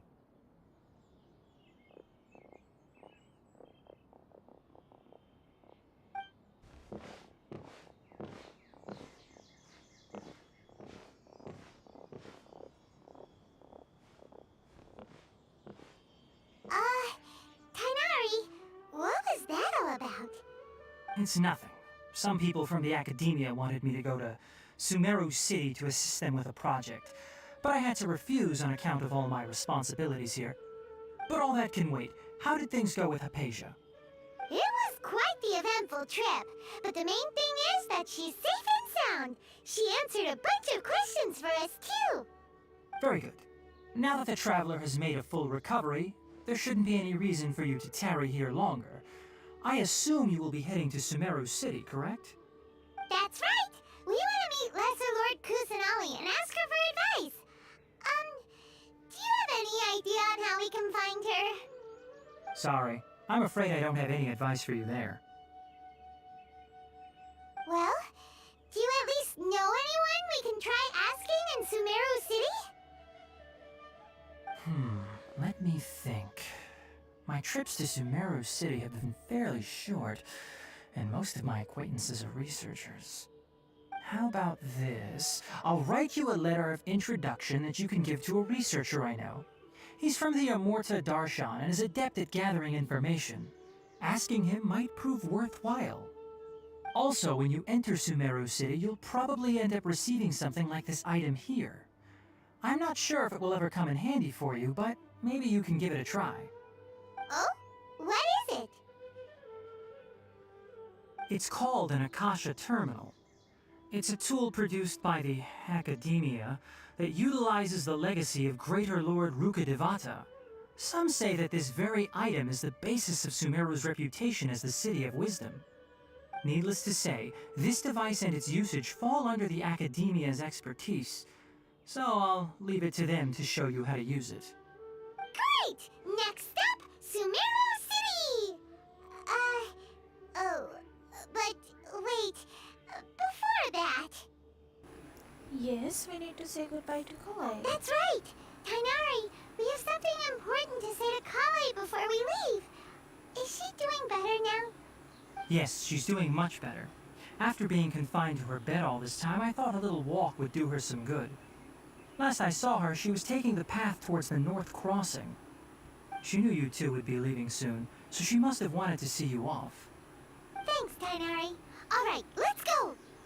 Farewell, and good luck to you both.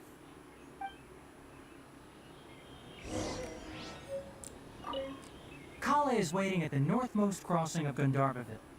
You should be able to find her there. Don't you worry about Kale. I'll look after her. I'll find a way to understand the relationship between the withering and her disease. Kale is waiting at the northmost crossing of Gandhar. It seems there's a major project underway at the Academia, and my master has also joined the effort. But I can't afford to leave Gandharvaville now. Things are not going well here in the rainforest, and Kale needs someone to watch over her.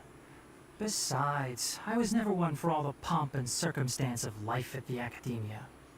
Given that my master hasn't come to give me an earful personally, it seems that my presence is not as sorely needed as they make it out to be. In fact, the letter he sent to me was uncharacteristically polite. Kale is waiting at the northmost crossing of Gandharvaville. Farewell, traveler.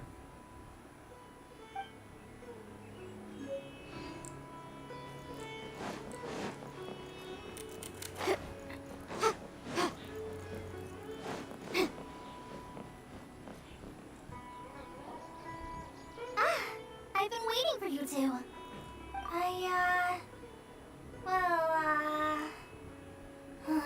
Never mind. I guess I should just wish you two a safe and successful journey. Lenore Ivan, bye bye, sweet dream. Bye bye. Good night. Thanks for waiting here just to see us off, Kale. We're headed to Sumeru City. Don't worry about me. I can take care of myself. My condition won't be getting in the way of my duties. I want to be a forest ranger after all. It's up to me and the others to protect the rainforest here. And, I'm sorry. I should have told you both about my condition when we first met. I just wanted you two to treat me as a normal friend, not some girl that needs your sympathy. But I guess now I understand that the most important thing is for friends to be genuine with one another. There's no need to apologize, Kale. We should be thanking you for trusting us enough to be your friends and sharing your past with us. We're probably still gonna worry about your condition, but that's because we're friends and we care about you. Thank you. That means a lot. Before you leave, I have something for you. Oh? What is it? It's my recipe for pita pockets. I told you that I'd give you a copy, remember? My handwriting is a little, messy, so please don't laugh. Yay! Thanks, Kale. Now we can eat those scrumptious little pitas whenever and wherever we like. I hope that whenever you eat them, you'll both remember your time here in Gandharvaville. Of course we will. Well then, I, trainee forest ranger Kale, bid you both farewell. Please visit Gandharvaville again. The rangers will always be ready to assist you here.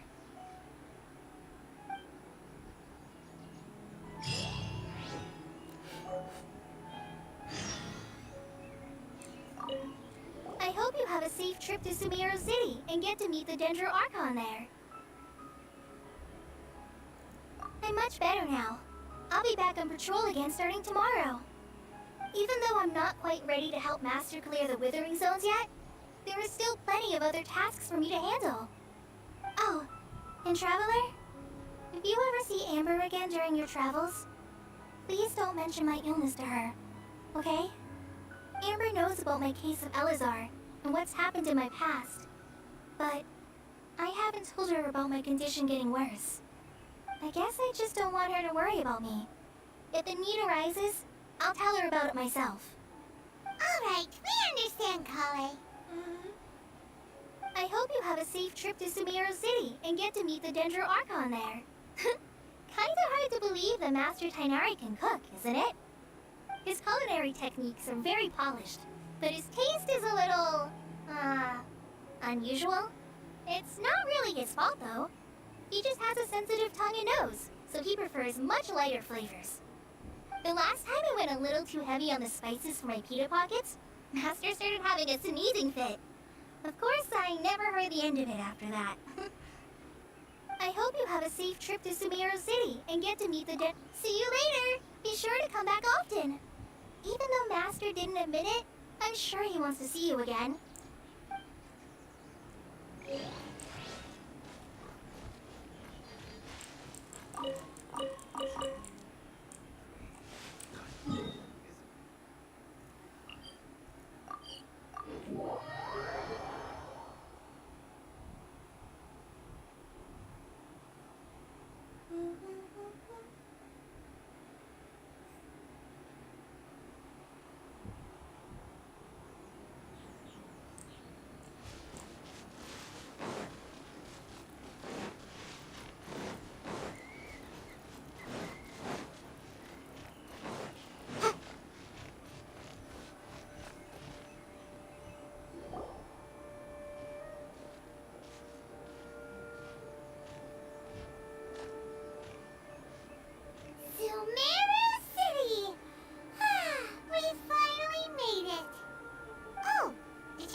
please you two. It appears this is your first time visiting Sumeru City.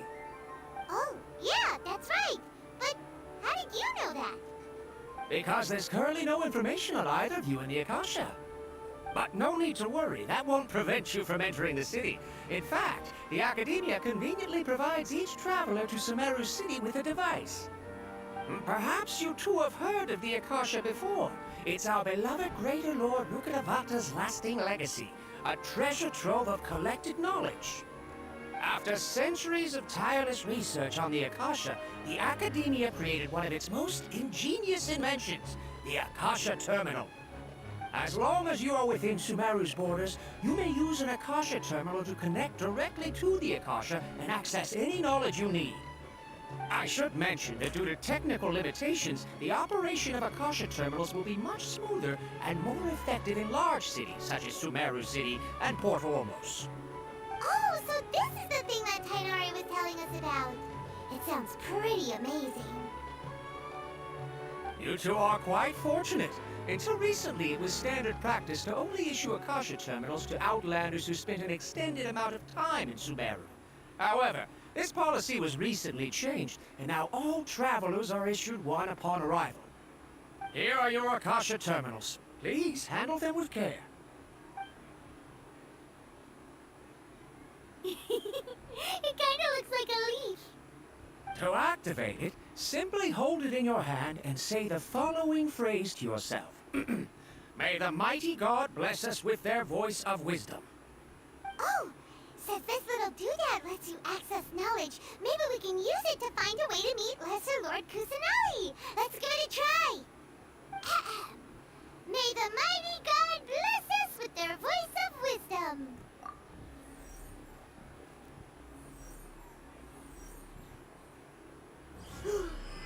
Whoa! Just now, something clicked, and Paimon suddenly knew how to use this thing. It seems all we need to do is concentrate on what we want to know, and bam! You get it. Oh, that'll come in real handy. Exactly. That is the power of the Akasha. And with that, let me officially welcome you both to Sumeru City. May the wisdom of the Dendro Archon always be your guide.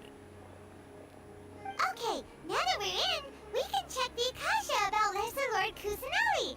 Let Paimon try.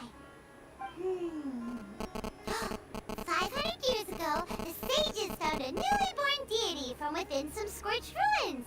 The deity now resides in the sanctuary of Suristana.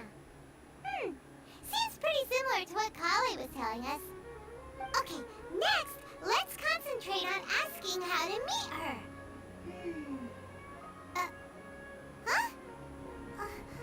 Paimon doesn't sense anything. The Akasha didn't respond to Paimon's question. Oh, come on! Ugh. Focusing on this question feels like when you have something you're trying to remember and it's on the tip of your tongue, but you just can't think of it. Ugh. Paimon's brain is exhausted.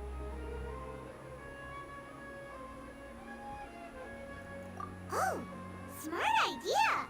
But what are you going to ask it?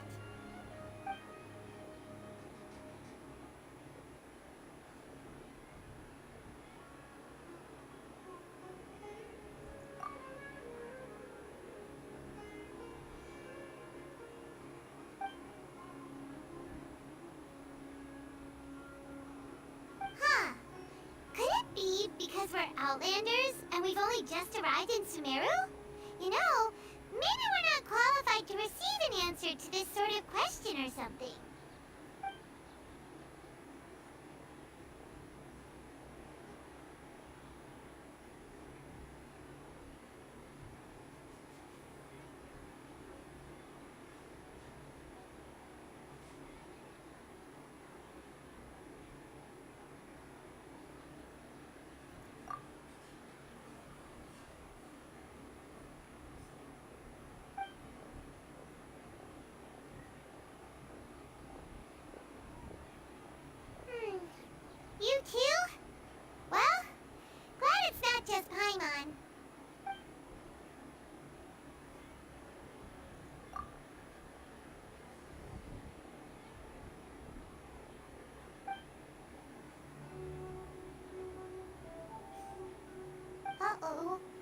Paimon's getting all teary-eyed all of a sudden.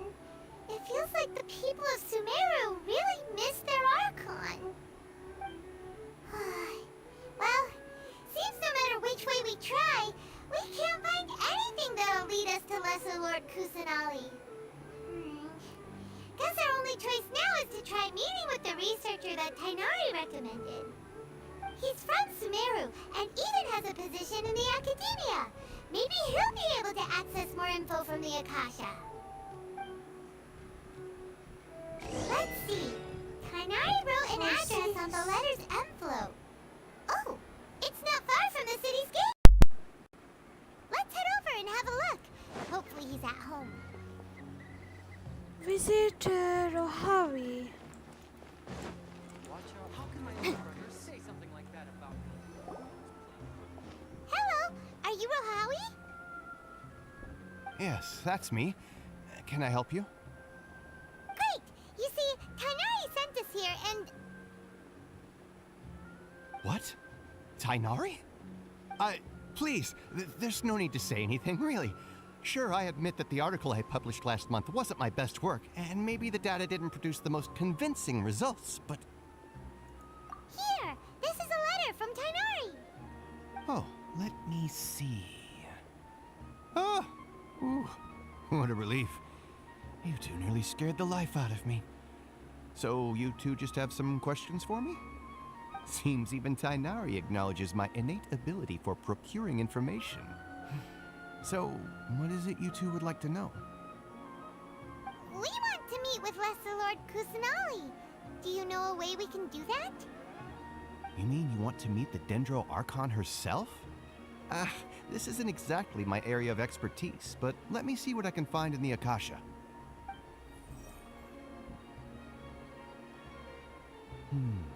Sorry, the Akasha didn't respond to my query. What? You too? But what about your abilities for getting information and all that? Paimon was sure you'd be able to access more info than we did. Well, as I said, this isn't my area of expertise. I am but a lowly researcher, so the Akasha doesn't see a need for me to know more about the Dendro Archon. All I know is that ever since Lesser Lord Kusanali returned to Sumeru, she's never left the Sanctuary of Sorasthana or made a public appearance. Huh. Didn't expect her to be such a mysterious figure. The Dendro Archon is somewhat of a recluse. Perhaps she just doesn't want to entertain visitors, which would explain the lack of information in the Akasha. Aw, but then what can we do? No need to worry just yet. I'm only hypothesizing here. You could certainly try asking around and see if anyone else has ideas. And besides, you two should consider the bright side of things. Not being able to see Lesser Lord Kusanali may not be a bad thing. In this world, there will always be information you cannot obtain from the Akasha and things you can never accomplish. Knowing when to yield is a form of wisdom. Take me, for example. It's a miracle if my brain cells can spit out one paper every 3 years. But Tainari? That guy can publish 3 papers in just a single year. Okay. Thanks for your advice. Don't mention it. If you two ever want information about things like who's been promoted within the Academia or relations between the 6 great sages, come find me. Hey, come on! This is a survival skill at the Academia. Oh, Paimon's expectations were pretty low, but this is so low it's like digging holes in the dirt. So what do we do now? Even if we want to talk to someone, we don't know anybody here. Now there's still one other person. Huh? Like who? Adastra Visask. Oh, you're right! Catherine! The Adventurers Guild has its own intel network. Let's hurry and find her.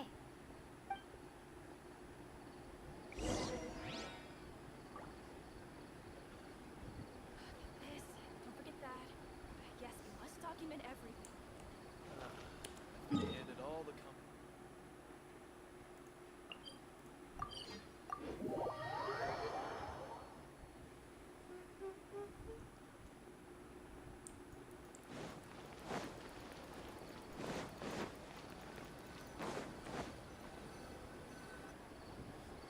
Astra Abyssosk. Hello, Traveler and Paimon. Catherine, we need your help with something. Understood. The Adventurers Guild is always ready to serve you. With what do you require assistance? We want to meet with Lesser Lord Kusanali. Do you know a way we can do that? You two wish to meet with Sumeru's Archon. Understood. Please wait.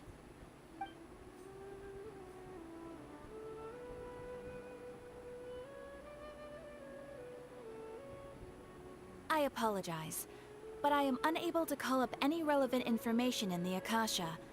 I'm also unable to locate any pertinent information in my personal memory. Aww, another dead end. Well, if Catherine can't help us, then we really don't know anyone else to ask now. Please do not worry. I may know of someone who can help you two. In Sumeru, the Adventurers Guild does not serve as the vanguard of information. Rather, there are numerous active mercenary groups collectively known as the Eremites. They take on various contracts and work all across Sumeru, so they naturally accrue intelligence. An Eremite brigade called the Corps of 30 is in charge of Sumeru City's defenses. Not only are they the oldest brigade, but they are responsible for managing and coordinating the affairs of all other mercenary brigades. Corps of 30? What a weird name. Supposedly, they are named as such because their ranks numbered 30 at their inception. Asfand, an advisor with the Corps of 30, maintains good relations with the Adventurers Guild. Though he's already retired, he and his words carry great weight within mercenary circles. If you'd like to get in contact with him, you can find him at the Corps of 30's headquarters, the Citadel of Rexar.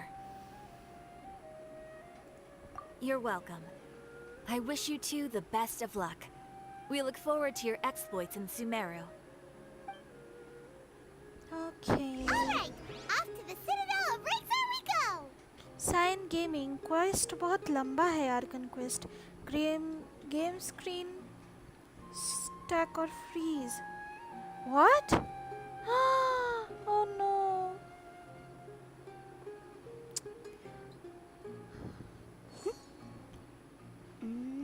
ওই বারবার fridge কেন হয়ে যায় fridge হয়ে যায়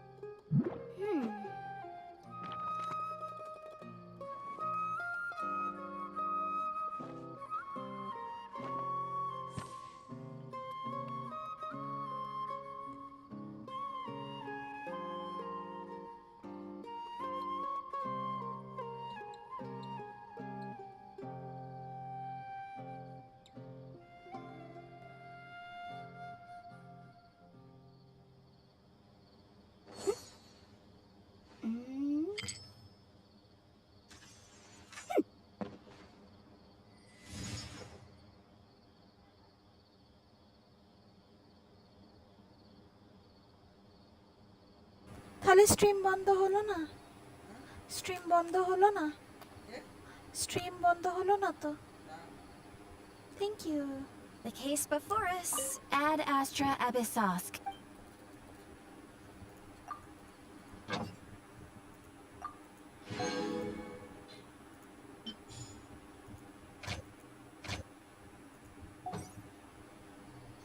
Ad Astra Abyssosk. Thank goodness. Thank you, Cyan Gaming. बताने के लिए. Thank you.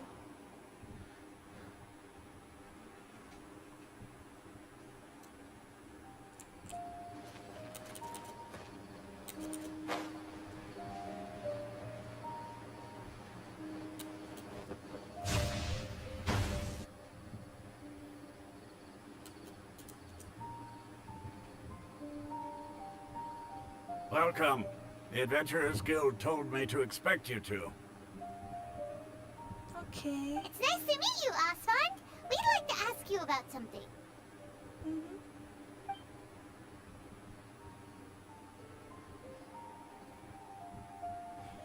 डेंड्रो आर्कॉन से कैसे मिलना है? I बताओ। see. So, Catherine's the one who sent you this way. Ha! It's true that the Eremites' network is vast, but even I can't help you meet the Dendro Archon. Wait, seriously? That's it? Afraid so. The Eremites aren't terribly religious, so we don't know much about divinities. As far as the Akasha goes, we can access even less than you. We originally came from the desert. The gods there died off long ago.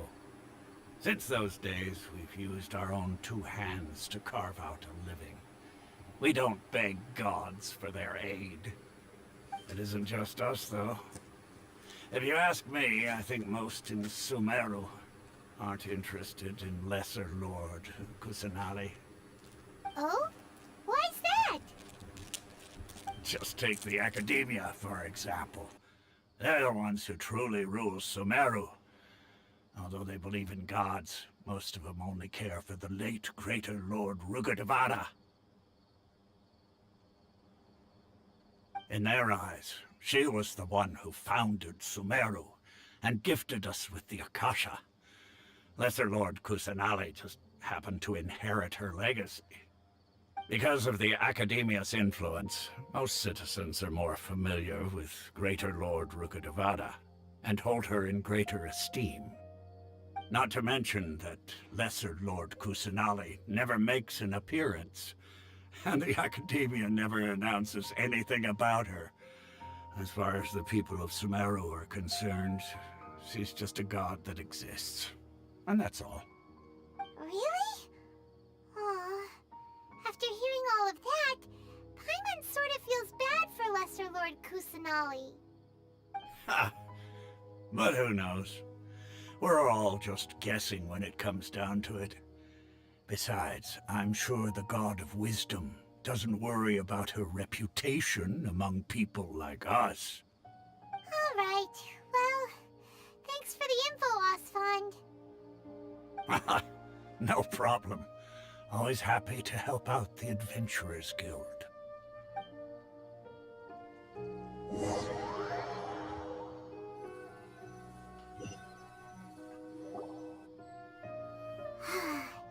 Seems Osfond was right about most people's attitudes here.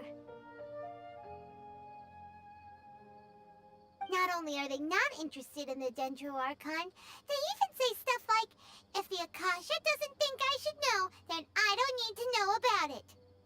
We've been asking for information non-stop ever since we got to Sumeru, but the harder we try, the more helpless everything seems.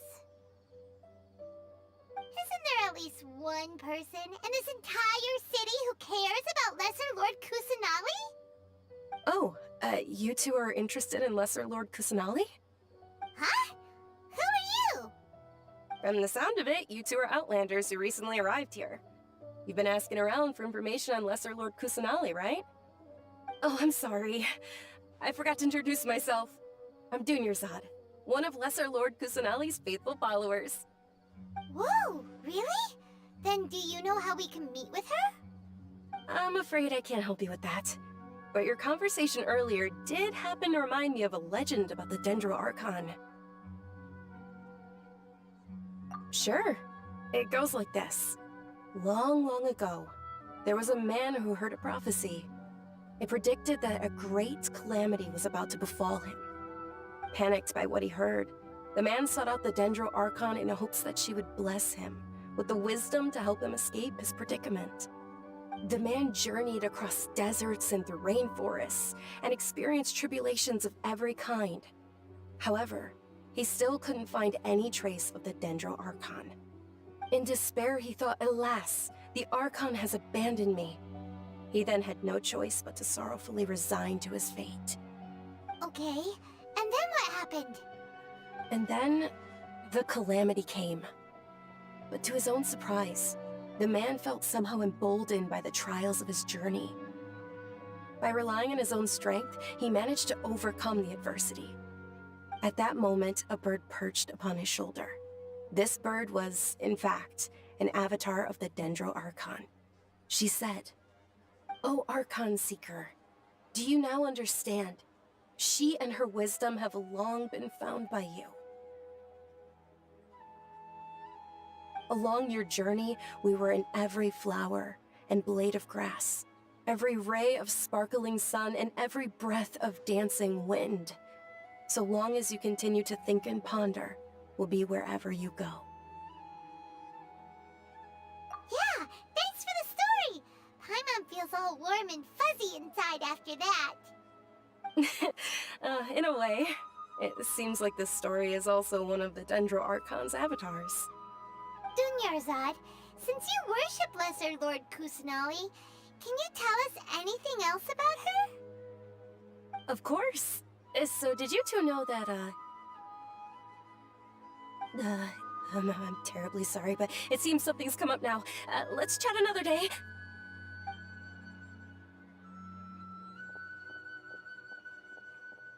Hey, wait! What the heck just happened?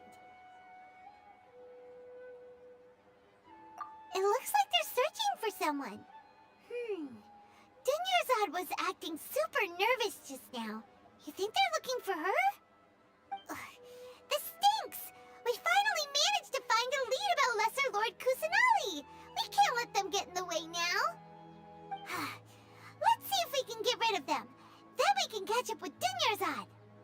Hey, have you two seen a brown-haired girl wearing a purple top and a long blue dress? We're looking for her. Did she have bandages wrapped around her wrists? Yes, that's her. Did you see which direction she went? Yeah, she went that way. Quick, after her!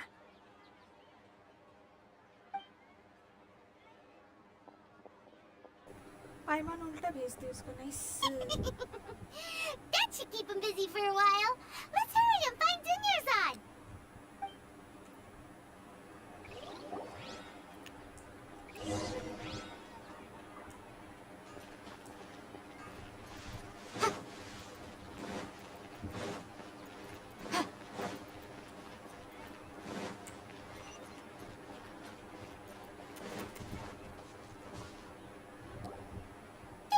Dunyarzad, we thought you might have been long gone by now.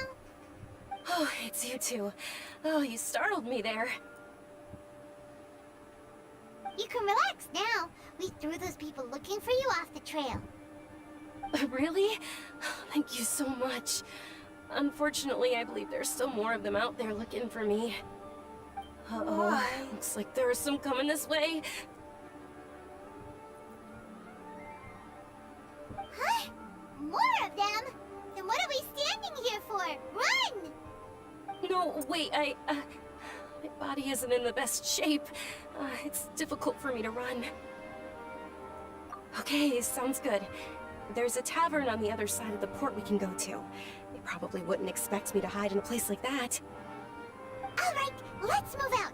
Stay behind us. We'll keep an eye out for anyone looking for you.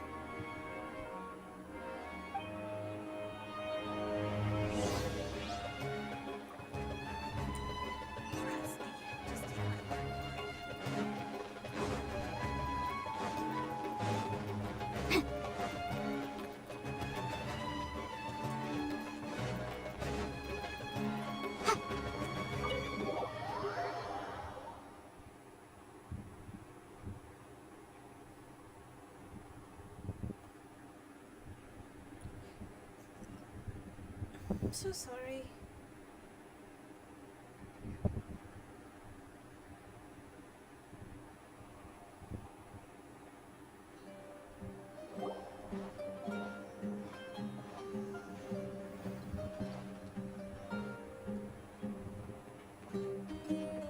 We made it. Oh, they shouldn't be able to find us now. Wait, stand down, Dia. Oh.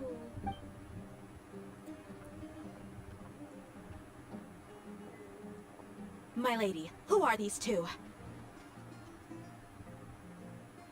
They're travelers that I met on the street just a moment ago. They happened to notice that you were all searching for me, so they helped me hide. I see. In that case, you two should scram. There's nothing here for you. Wait a sec! heck are you? And why are you shooing us away? I'm Miss Dunyarzad's bodyguard, here to see that she returns home safe and sound. My lady, let's get going. You've been gone for so long that your parents are worrying themselves sick. And if I refuse to go with you? It'd be easier for the both of us if you cooperated. But if you insist on not going, then I'll have to carry you like a sack of potatoes. Like a sack Hey, of potatoes. Dunyarzad already said she doesn't want to go back. Why are you still pushing her? Stay out of this. You don't understand the situation. Sorry, my lady. Even though I'm your bodyguard, your parents are my employers. I have to answer to them. How much? Wait, what? How much more do I have to pay you to become your employer? So you never listen to my parents ever again? Double? A triple? Give me some time and I'll get that much. My lady, this isn't about Mora. I don't know what you think of us Eremites, but let me say this. I like Mora, but I'll never go against my principles. That's why I'm here looking for you. Sure, it's an order from my employer, but my conscience was also telling me it's the right thing to do. And knowing your health, carelessly running around like this is gonna hurt ya. For the sake of those who love you, don't be stubborn. No, you're wrong. I'm aware of my limits and I know what I'm doing. Honestly, the only people being stubborn right now are my parents. And I know perfectly well that it makes no difference if I'm at home or not. They still won't accept reality. And every time I bring this up, they just change the subject. Dia, you've been living with us a long time already. This should be old news to you.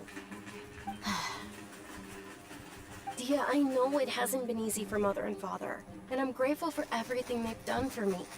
But there's someone else in this world I'm also grateful to. Because she saved me. The love I have for her is the same I have for my parents. This is my life and my last chance. So I want to do something meaningful.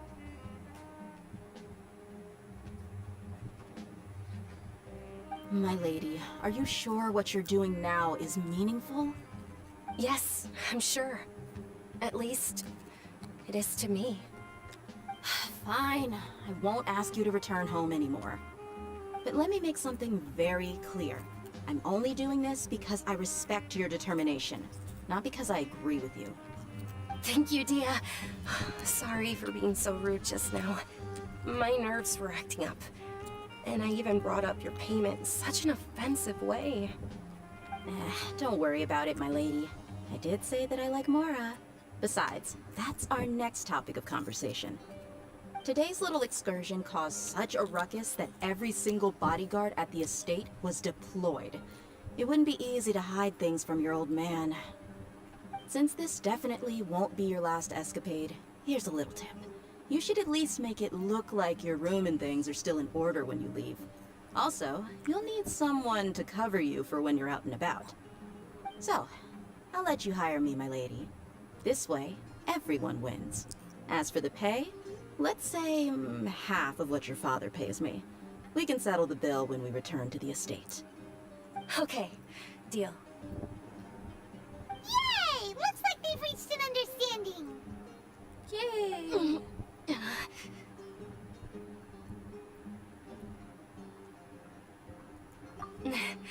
I'm fine, really. I just feel a little tired now that things have calmed down. My lady, stop trying to look tough. We're already in a tavern, so let's rest up and grab some grub. I'm sorry for worrying you two. If you don't mind, I'd like for you to join us. Sure! After you rest up, we want to hear more about Lesser Lord Kusanali.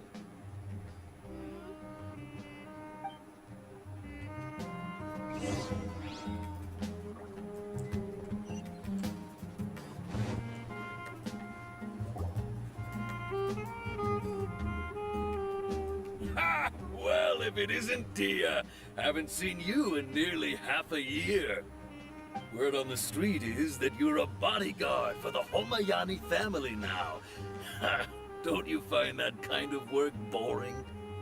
Nah, you get used to it. How about a menu over here? You got it, huh? Isn't this little Miss Homayani herself? We don't get to serve personages like you very often. We'll be sure to prepare our very best.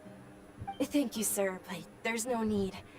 I don't have a lot of Mora on me, and I really ought to save as much as I can. But please bring these two the best food you have. They're my new friends, so I want to be a good host for them.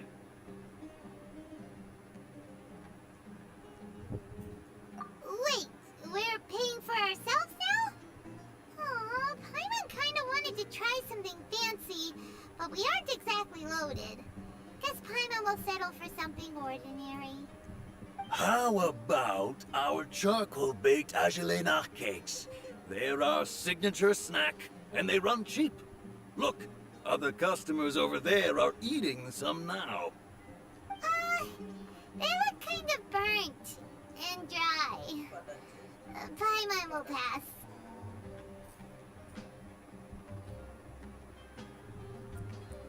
ভালো লাগেনি?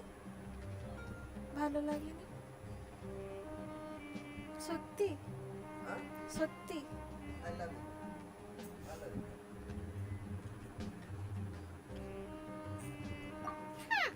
What do you have against my slime dishes?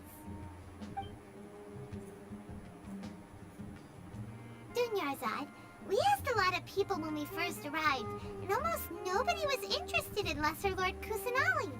So, what made you want to follow her? Well, remember when you asked me if I knew how to meet the Dendro Archon? Even though I don't know how, I think I've actually seen her before. Huh? Really? Yes, it was when I was a child. At the time, my illness had kept me bedridden for the better part of a year. I was stuck inside and couldn't make any friends, and my parents did their best to find treatments for me. But even then, the Akasha didn't have any helpful information. My younger self no longer had any hopes or dreams. One flare-up was so bad that I was in a semi-conscious state for several days.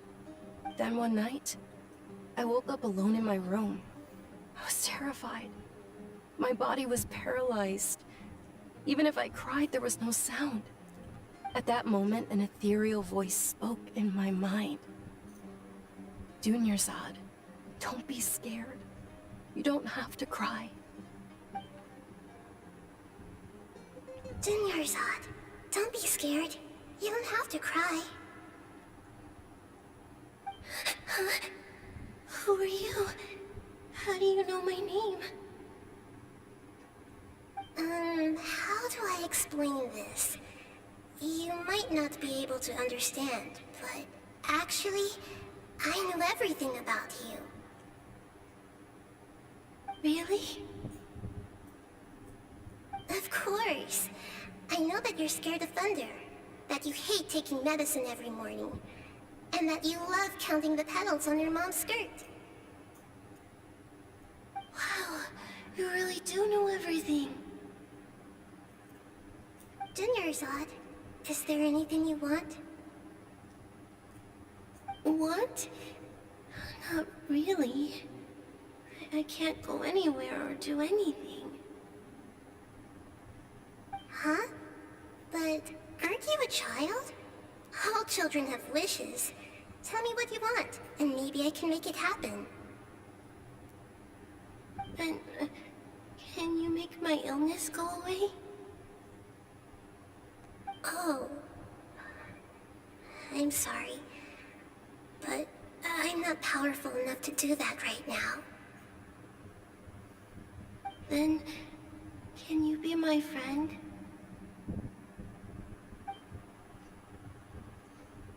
After that, the voice said, "Okay, I'll be your friend."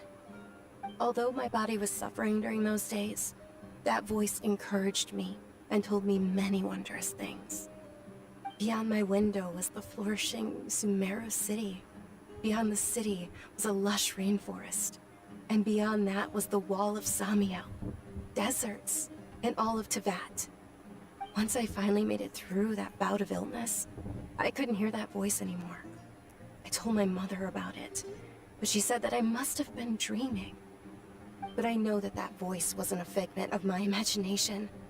Before that, I had never heard of Tevat. Yes, for sure. If it weren't for that voice, I would have never grown curious about the outside world, nor would I have learned how to read and enjoy so many books. That voice sparked a desire for wisdom. It had to have been the Dendro Archon. I've been hoping for a chance to repay her kindness. In fact, I was running around today to help prepare the Sub-Zero's festival for her. What's the Sub-Zero's festival? It's Lesser Lord Kusanali's birthday, which was the day that she was found by the sages. It's actually an old holiday that originally celebrated Greater Lord Rukkhadevata's birthday. When she passed away, the holiday eventually became a celebration of the Lesser Lord's birthday. I heard everyone was overjoyed when they welcomed her back to Sumeru. In those days, the festival was a huge deal. But because of the Academia's influence, people have gradually lost interest in the festival. The Academia actively participates in Sumeru's many holidays dedicated to Greater Lord Rukkhadevata. But when it comes to the Sub-Zero's festival, forget any funding. They practically act like it doesn't exist.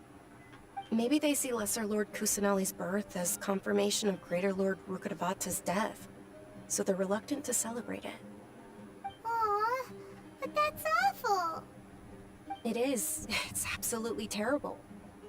Sure, the Greater Lord founded Sumeru, but hasn't Lesser Lord Kusanali been the one quietly protecting us for the past few hundred years? Just remember that we're still out in public. Don't get too carried away now. I know that people over by the Grand Bazaar still hold the Sub-Zero's festival to this day, but I hadn't met any of them before, so I was never able to contribute. But recently, I made a friend there who also follows Lesser Lord Kusanali. I gave her my savings because I want her to throw a wonderful festival this year.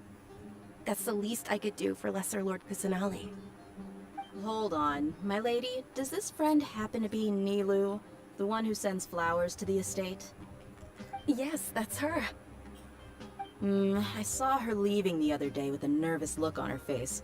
It seemed like she was hiding something in her arms. Did you give her something? Yes. Initially, I didn't have much Mora prepared, so I had Nilu sell one of my skirts. I've agreed with Nilu to meet up at the Grand Bazaar today, and see how things are coming along. Dia, would you accompany me?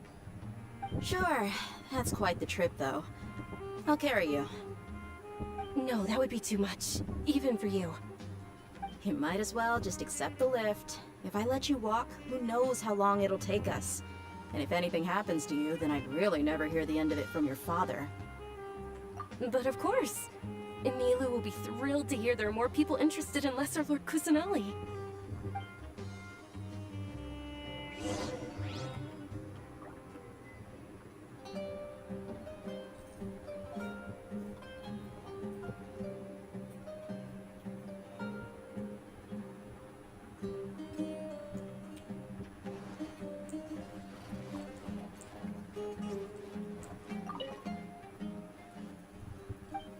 Hello friend, do you sell biryani here?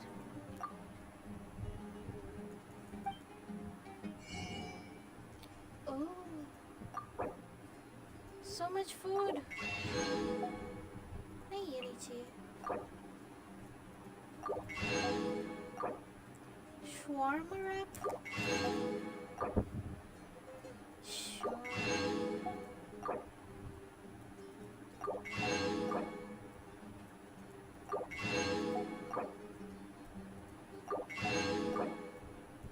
I need some food anyway, so ले ही लेते हैं.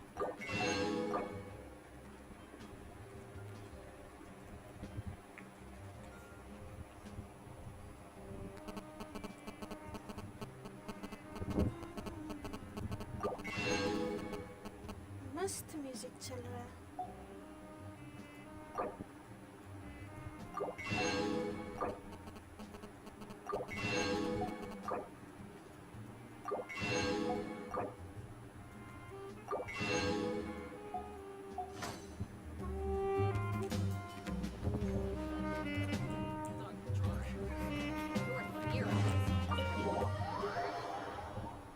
कितना लंबा quest है भाई, लेकिन मजा आ रहा है.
Sorry I'm late, Nilu.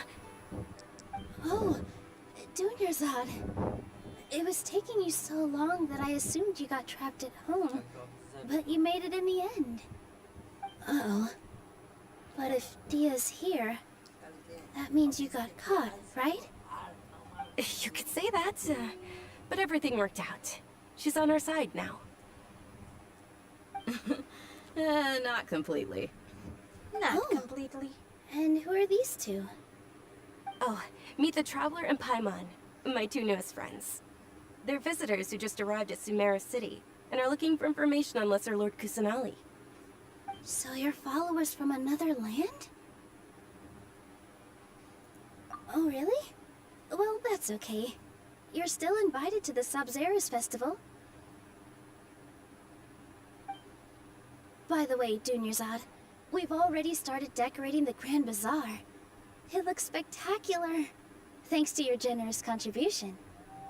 You're very welcome. It's the only thing I could do. Do you still have enough Mora? Probably?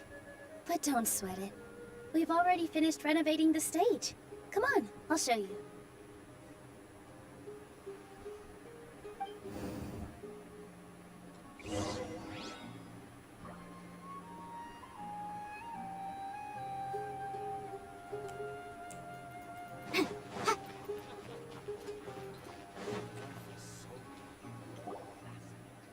Wow! This place is amazing! Not bad. Last time I was here, the stairs were full of holes. The stairs were nothing. A little while ago, we discovered that the tree above the stage had a huge chunk of bark ready to fall off. Mr. Zubair was worried sick. We reported it to the academia many times, but they never sent anyone to deal with it. We didn't want anything bad happening, so we were going to cancel all the stage performances.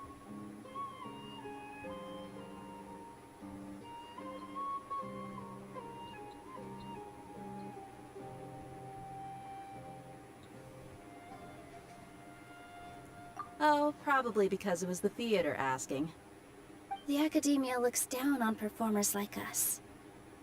They probably think it would be best if the theater closed down completely. We can't let that happen, though. Not only would everyone involved in the theater go hungry, but then we wouldn't be able to hold the Sabzeruz Festival anymore.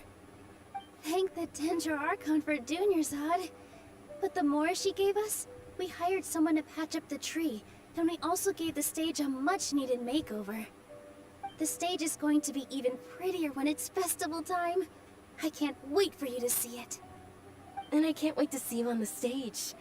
You've been practicing so long already. It's almost time for your dream to become reality. It's our dream. I'll do my best for the two of us. Nilu, what are you gonna be doing at the festival? She'll be dancing the dance of Sabzeruz, the most important performance at the Sabzeruz Festival. Dunyarzad, have you told them the origin of this holiday? I only told them about the Greater Lord and Lesser Lord so far. Okay, then I'll tell you two about how this holiday came to be. According to legend, the Sabzeruz Festival was originally the Goddess of Flowers' birthday celebration for the Greater Lord. A long, long time ago, on one of Greater Lord Rukkhadevata's birthdays, her friends threw her a celebratory banquet. Some of the gods got drunk. One started playing music, and the Greater Lord started singing, so the Goddess of Flowers began to dance. As she danced upon the grass, countless beautiful parisaras began to bloom wherever she stepped. Those brilliant purple flowers became her dazzling stage. All the gods clamored, "Oh, if only time could stop at this very moment."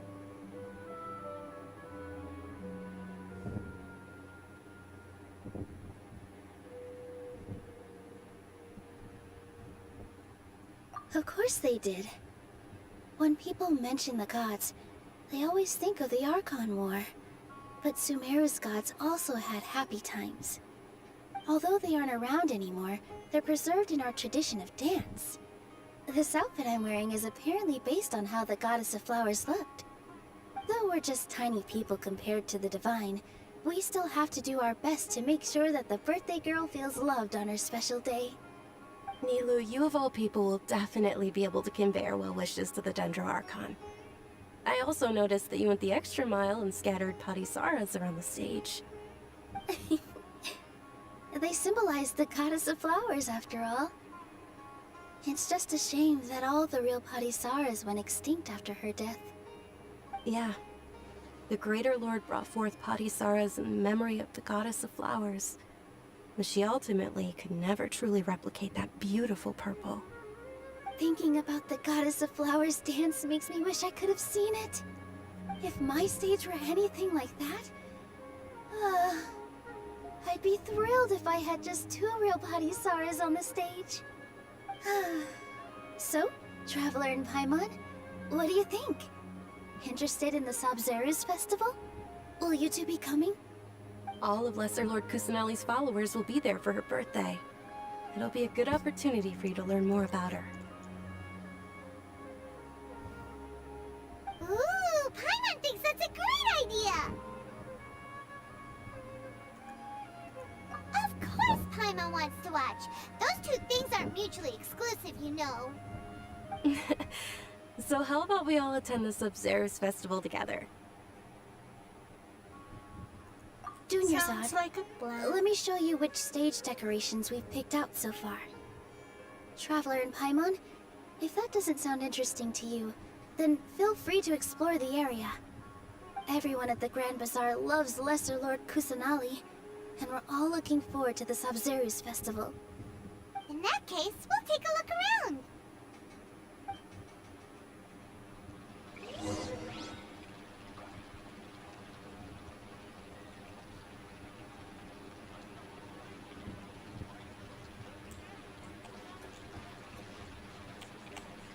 Kumari? What the hell? Whoa! What's with your yellow hair? And why do your clothes look so funny? Are you an Outlander? Did you know that the Sabzeruz festival is about to happen? There'll be loads of fun things to do at the festival. But the best part is when Ferris, the Knight of Flowers, passes out candy to everyone! Okay. Swoof. Arf. Very nice. Arf. Aw, that's cute. Shrimati. Dancing at the Sabzeruz festival. You know, I also danced when I was younger. As a child, I even asked my grandmother why we performed the dance for the Lesser Lord when it was originally done to honor the Greater Lord. My grandmother said that Greater Lord Rukkhadevata is a beloved deity and honored by all. And Lesser Lord Kusanali is too. If the Goddess of Flowers ever knew Lesser Lord Kusanali, then she would certainly have wished to be her friend and hold celebrations for her too. The Sabzeruz festival has been losing its appeal over the years. That is, until a wealthy benefactor stepped in this year and brought the festival back to life. I heard she forked out a lot of mora to make it all happen.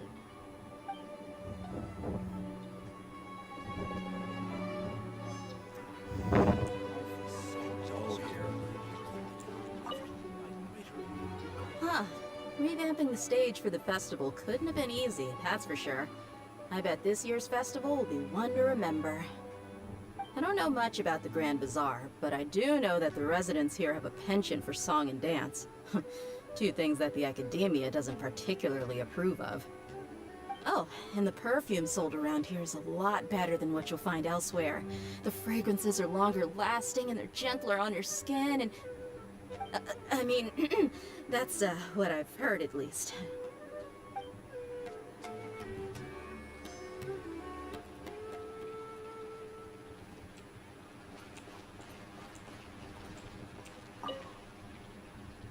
Things are really shaping up, and there's a buzz around the festival this year.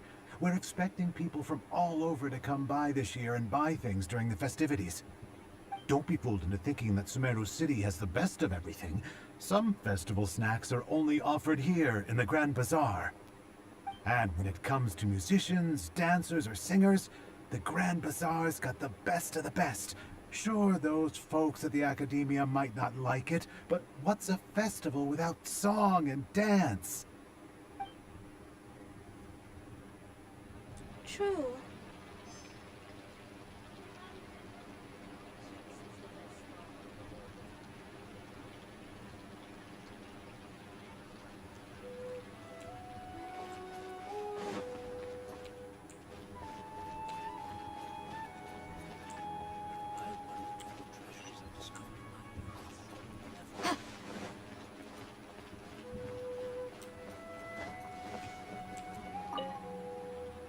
Milu, your outfit looks amazing. There's also something different about you from when we first met up. I thought I'd add a little extra pizzazz to my dress for the festival. See? Wow, did you sew all that yourself? Uh-huh. Sewing is a fundamental skill for everyone in the theater company because we make all our own costumes. Did you know that Mr. Zubair not only can make costumes, but props too? I've noticed that you can't keep your eyes off that crown over there. Would you like to try it on? May I? Of course. The legends say that the goddess of flowers had beautiful horns on her head, so this crown was made to reflect that. Dunyarzad, you look absolutely stunning with it on. It's like I'm looking at the goddess of flowers herself.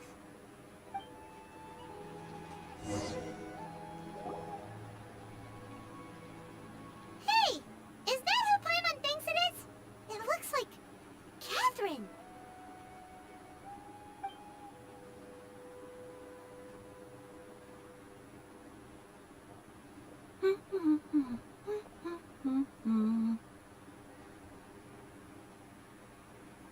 Huh.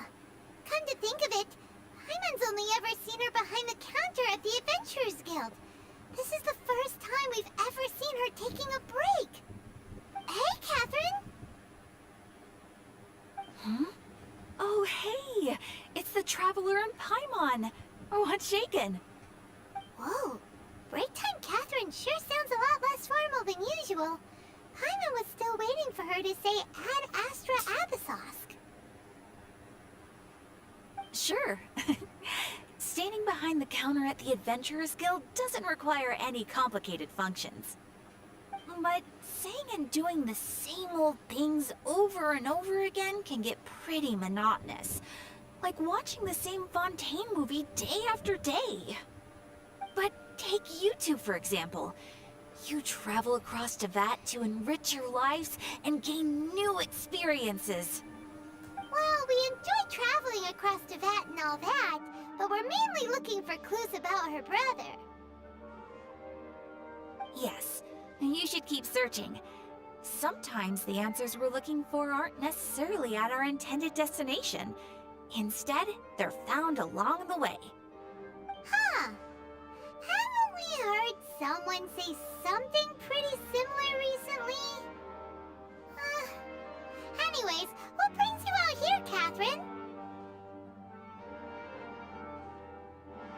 No, not particularly. I guess you could say that I'm loving the recent atmosphere here.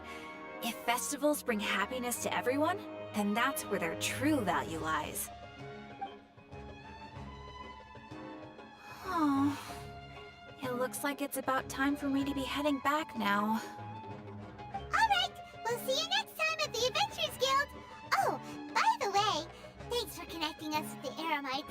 We've already made some great friends in Sumeru City thanks to you. I'm sure you two will get along well with the people here. You've already been blessed by the element of Dendro after all. See you around.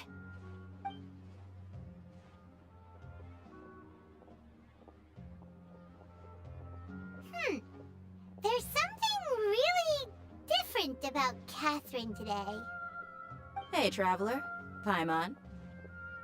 Oh, hey, Dia. What's going on? I've got something to tell ya. My lady knows you're looking for ways to meet Lesser Lord Kusanali, and she's been trying to come up with a way to help you. Well, I have an idea that might help. Are you serious? We'd love that! It might not necessarily pan out, so don't get your hopes up too much. I'll need to take you two somewhere and ask someone some questions. My lady is feeling a little worn out at the moment. Nilu's found a place for her to rest. After I take my lady home, let's meet in front of the Citadel of Regzar. Sounds like a plan!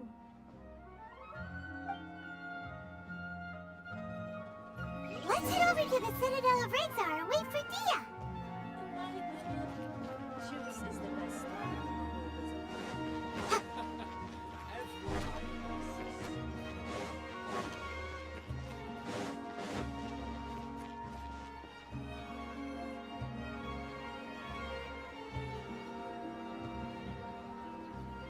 Sorry, I'm late. It took some convincing for the Master and Mistress to believe that Miss Dunyarzad was only sitting in the port for a while because she was in a bad mood. Anyway, I guess I should be thanking you. I haven't seen Miss Dunyarzad that happy in a long time. If it wasn't for you two, she probably would have been caught and dragged back much earlier. You sure sound a whole lot nicer than when we first met, Dia. Who would have thought you had such a soft spot for Dunyarzad? It's called being a professional. I'm a bodyguard, and I work for whoever's paying. Look, Dia's blushing. Listen, you two. I don't expect to be working for Miss Dunyarzad very long, but I hope to finish things on a positive note if possible. Let's cut the chit-chat and head into the Citadel. We'll see if the person I know has a way for you two to meet with the Lesser Lord.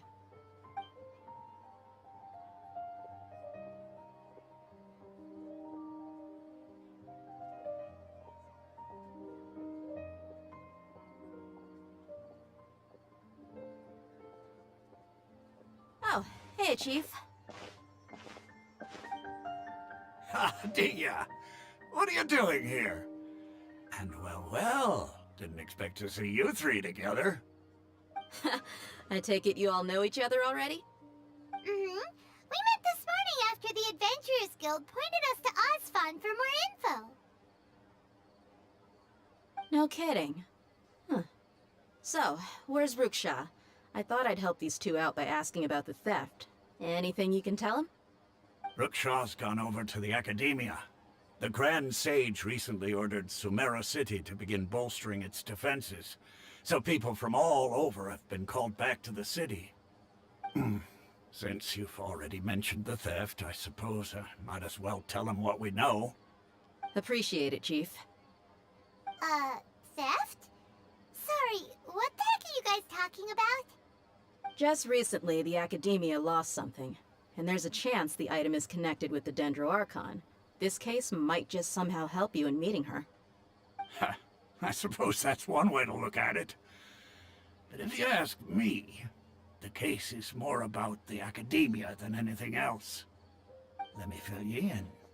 The Academia recently sent a convoy to pick up an important package from Aru village. Word got out, and the convoy was robbed on its way back. The Grand Sage took the whole matter very seriously. Not only did he dispatch the Matra, but also enlisted our help in the search for leads. All we know so far is that whatever was stolen is currently in Port Ormos. You two have heard of Port Ormos, haven't you? It's the largest commercial port in all of Sumeru. You can travel there by leaving Sumeru City and heading south along the river. The Academia's grip isn't long enough to reach all the way to Port Ormos, so the city's a little more laid back, meaning the population's also a mixed bag. You never know who you'll meet there. Apparently what was lost has a great deal to do with the Akasha, knowledge, and even the gods. I'm afraid I don't have any other details for you, though. If you're interested, maybe you could head to Port Ormos and ask around yourselves. If you want my advice, try introducing yourselves as students of the Academia once you're there. Are you serious, Chief? All the Academia students are in Sumeru City, you know. Why should they pretend to be students in Port Ormos? If you're also interested, just go there and see what happens. Count me out. I've got plenty of work to do here for the Homayani family. And take it from me, if you two really do decide to visit Port Ormos, you'd best watch your backs. Let's just say that the Eremites there aren't nearly as friendly as those here in Sumeru City. There are even some extremists who go around shouting slogans like, "Retake Sumeru for King Deshret." Word is that more and more are joining their movement. They're becoming a real headache for Chief and the others. You bet they are. King Deshret's been dead for thousands of years. Now they start spreading rumors of his return. Ridiculous. Not everyone's like you, Chief. Even the desert natives who abandoned their homes in the wilderness still wish to have a god of their own. Well, Traveler, that's about all the information we have for you. Thanks, Dia, and you too, Osfond. Since we've gathered all we could for the moment in Sumeru City, let's head to Port Ormos and see what we can find next.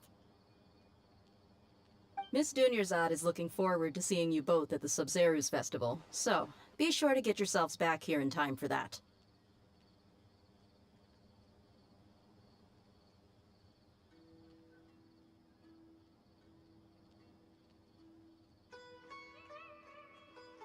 Good.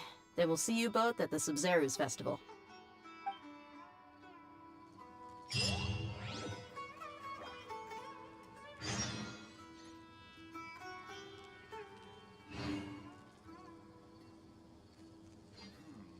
When I hand this work over to the Elamites, I'll have to rephrase the request. Military supplies for the Elamites. Okay, के लिए बस इतना ही. Thank you so much for watching. Bye bye. Good night.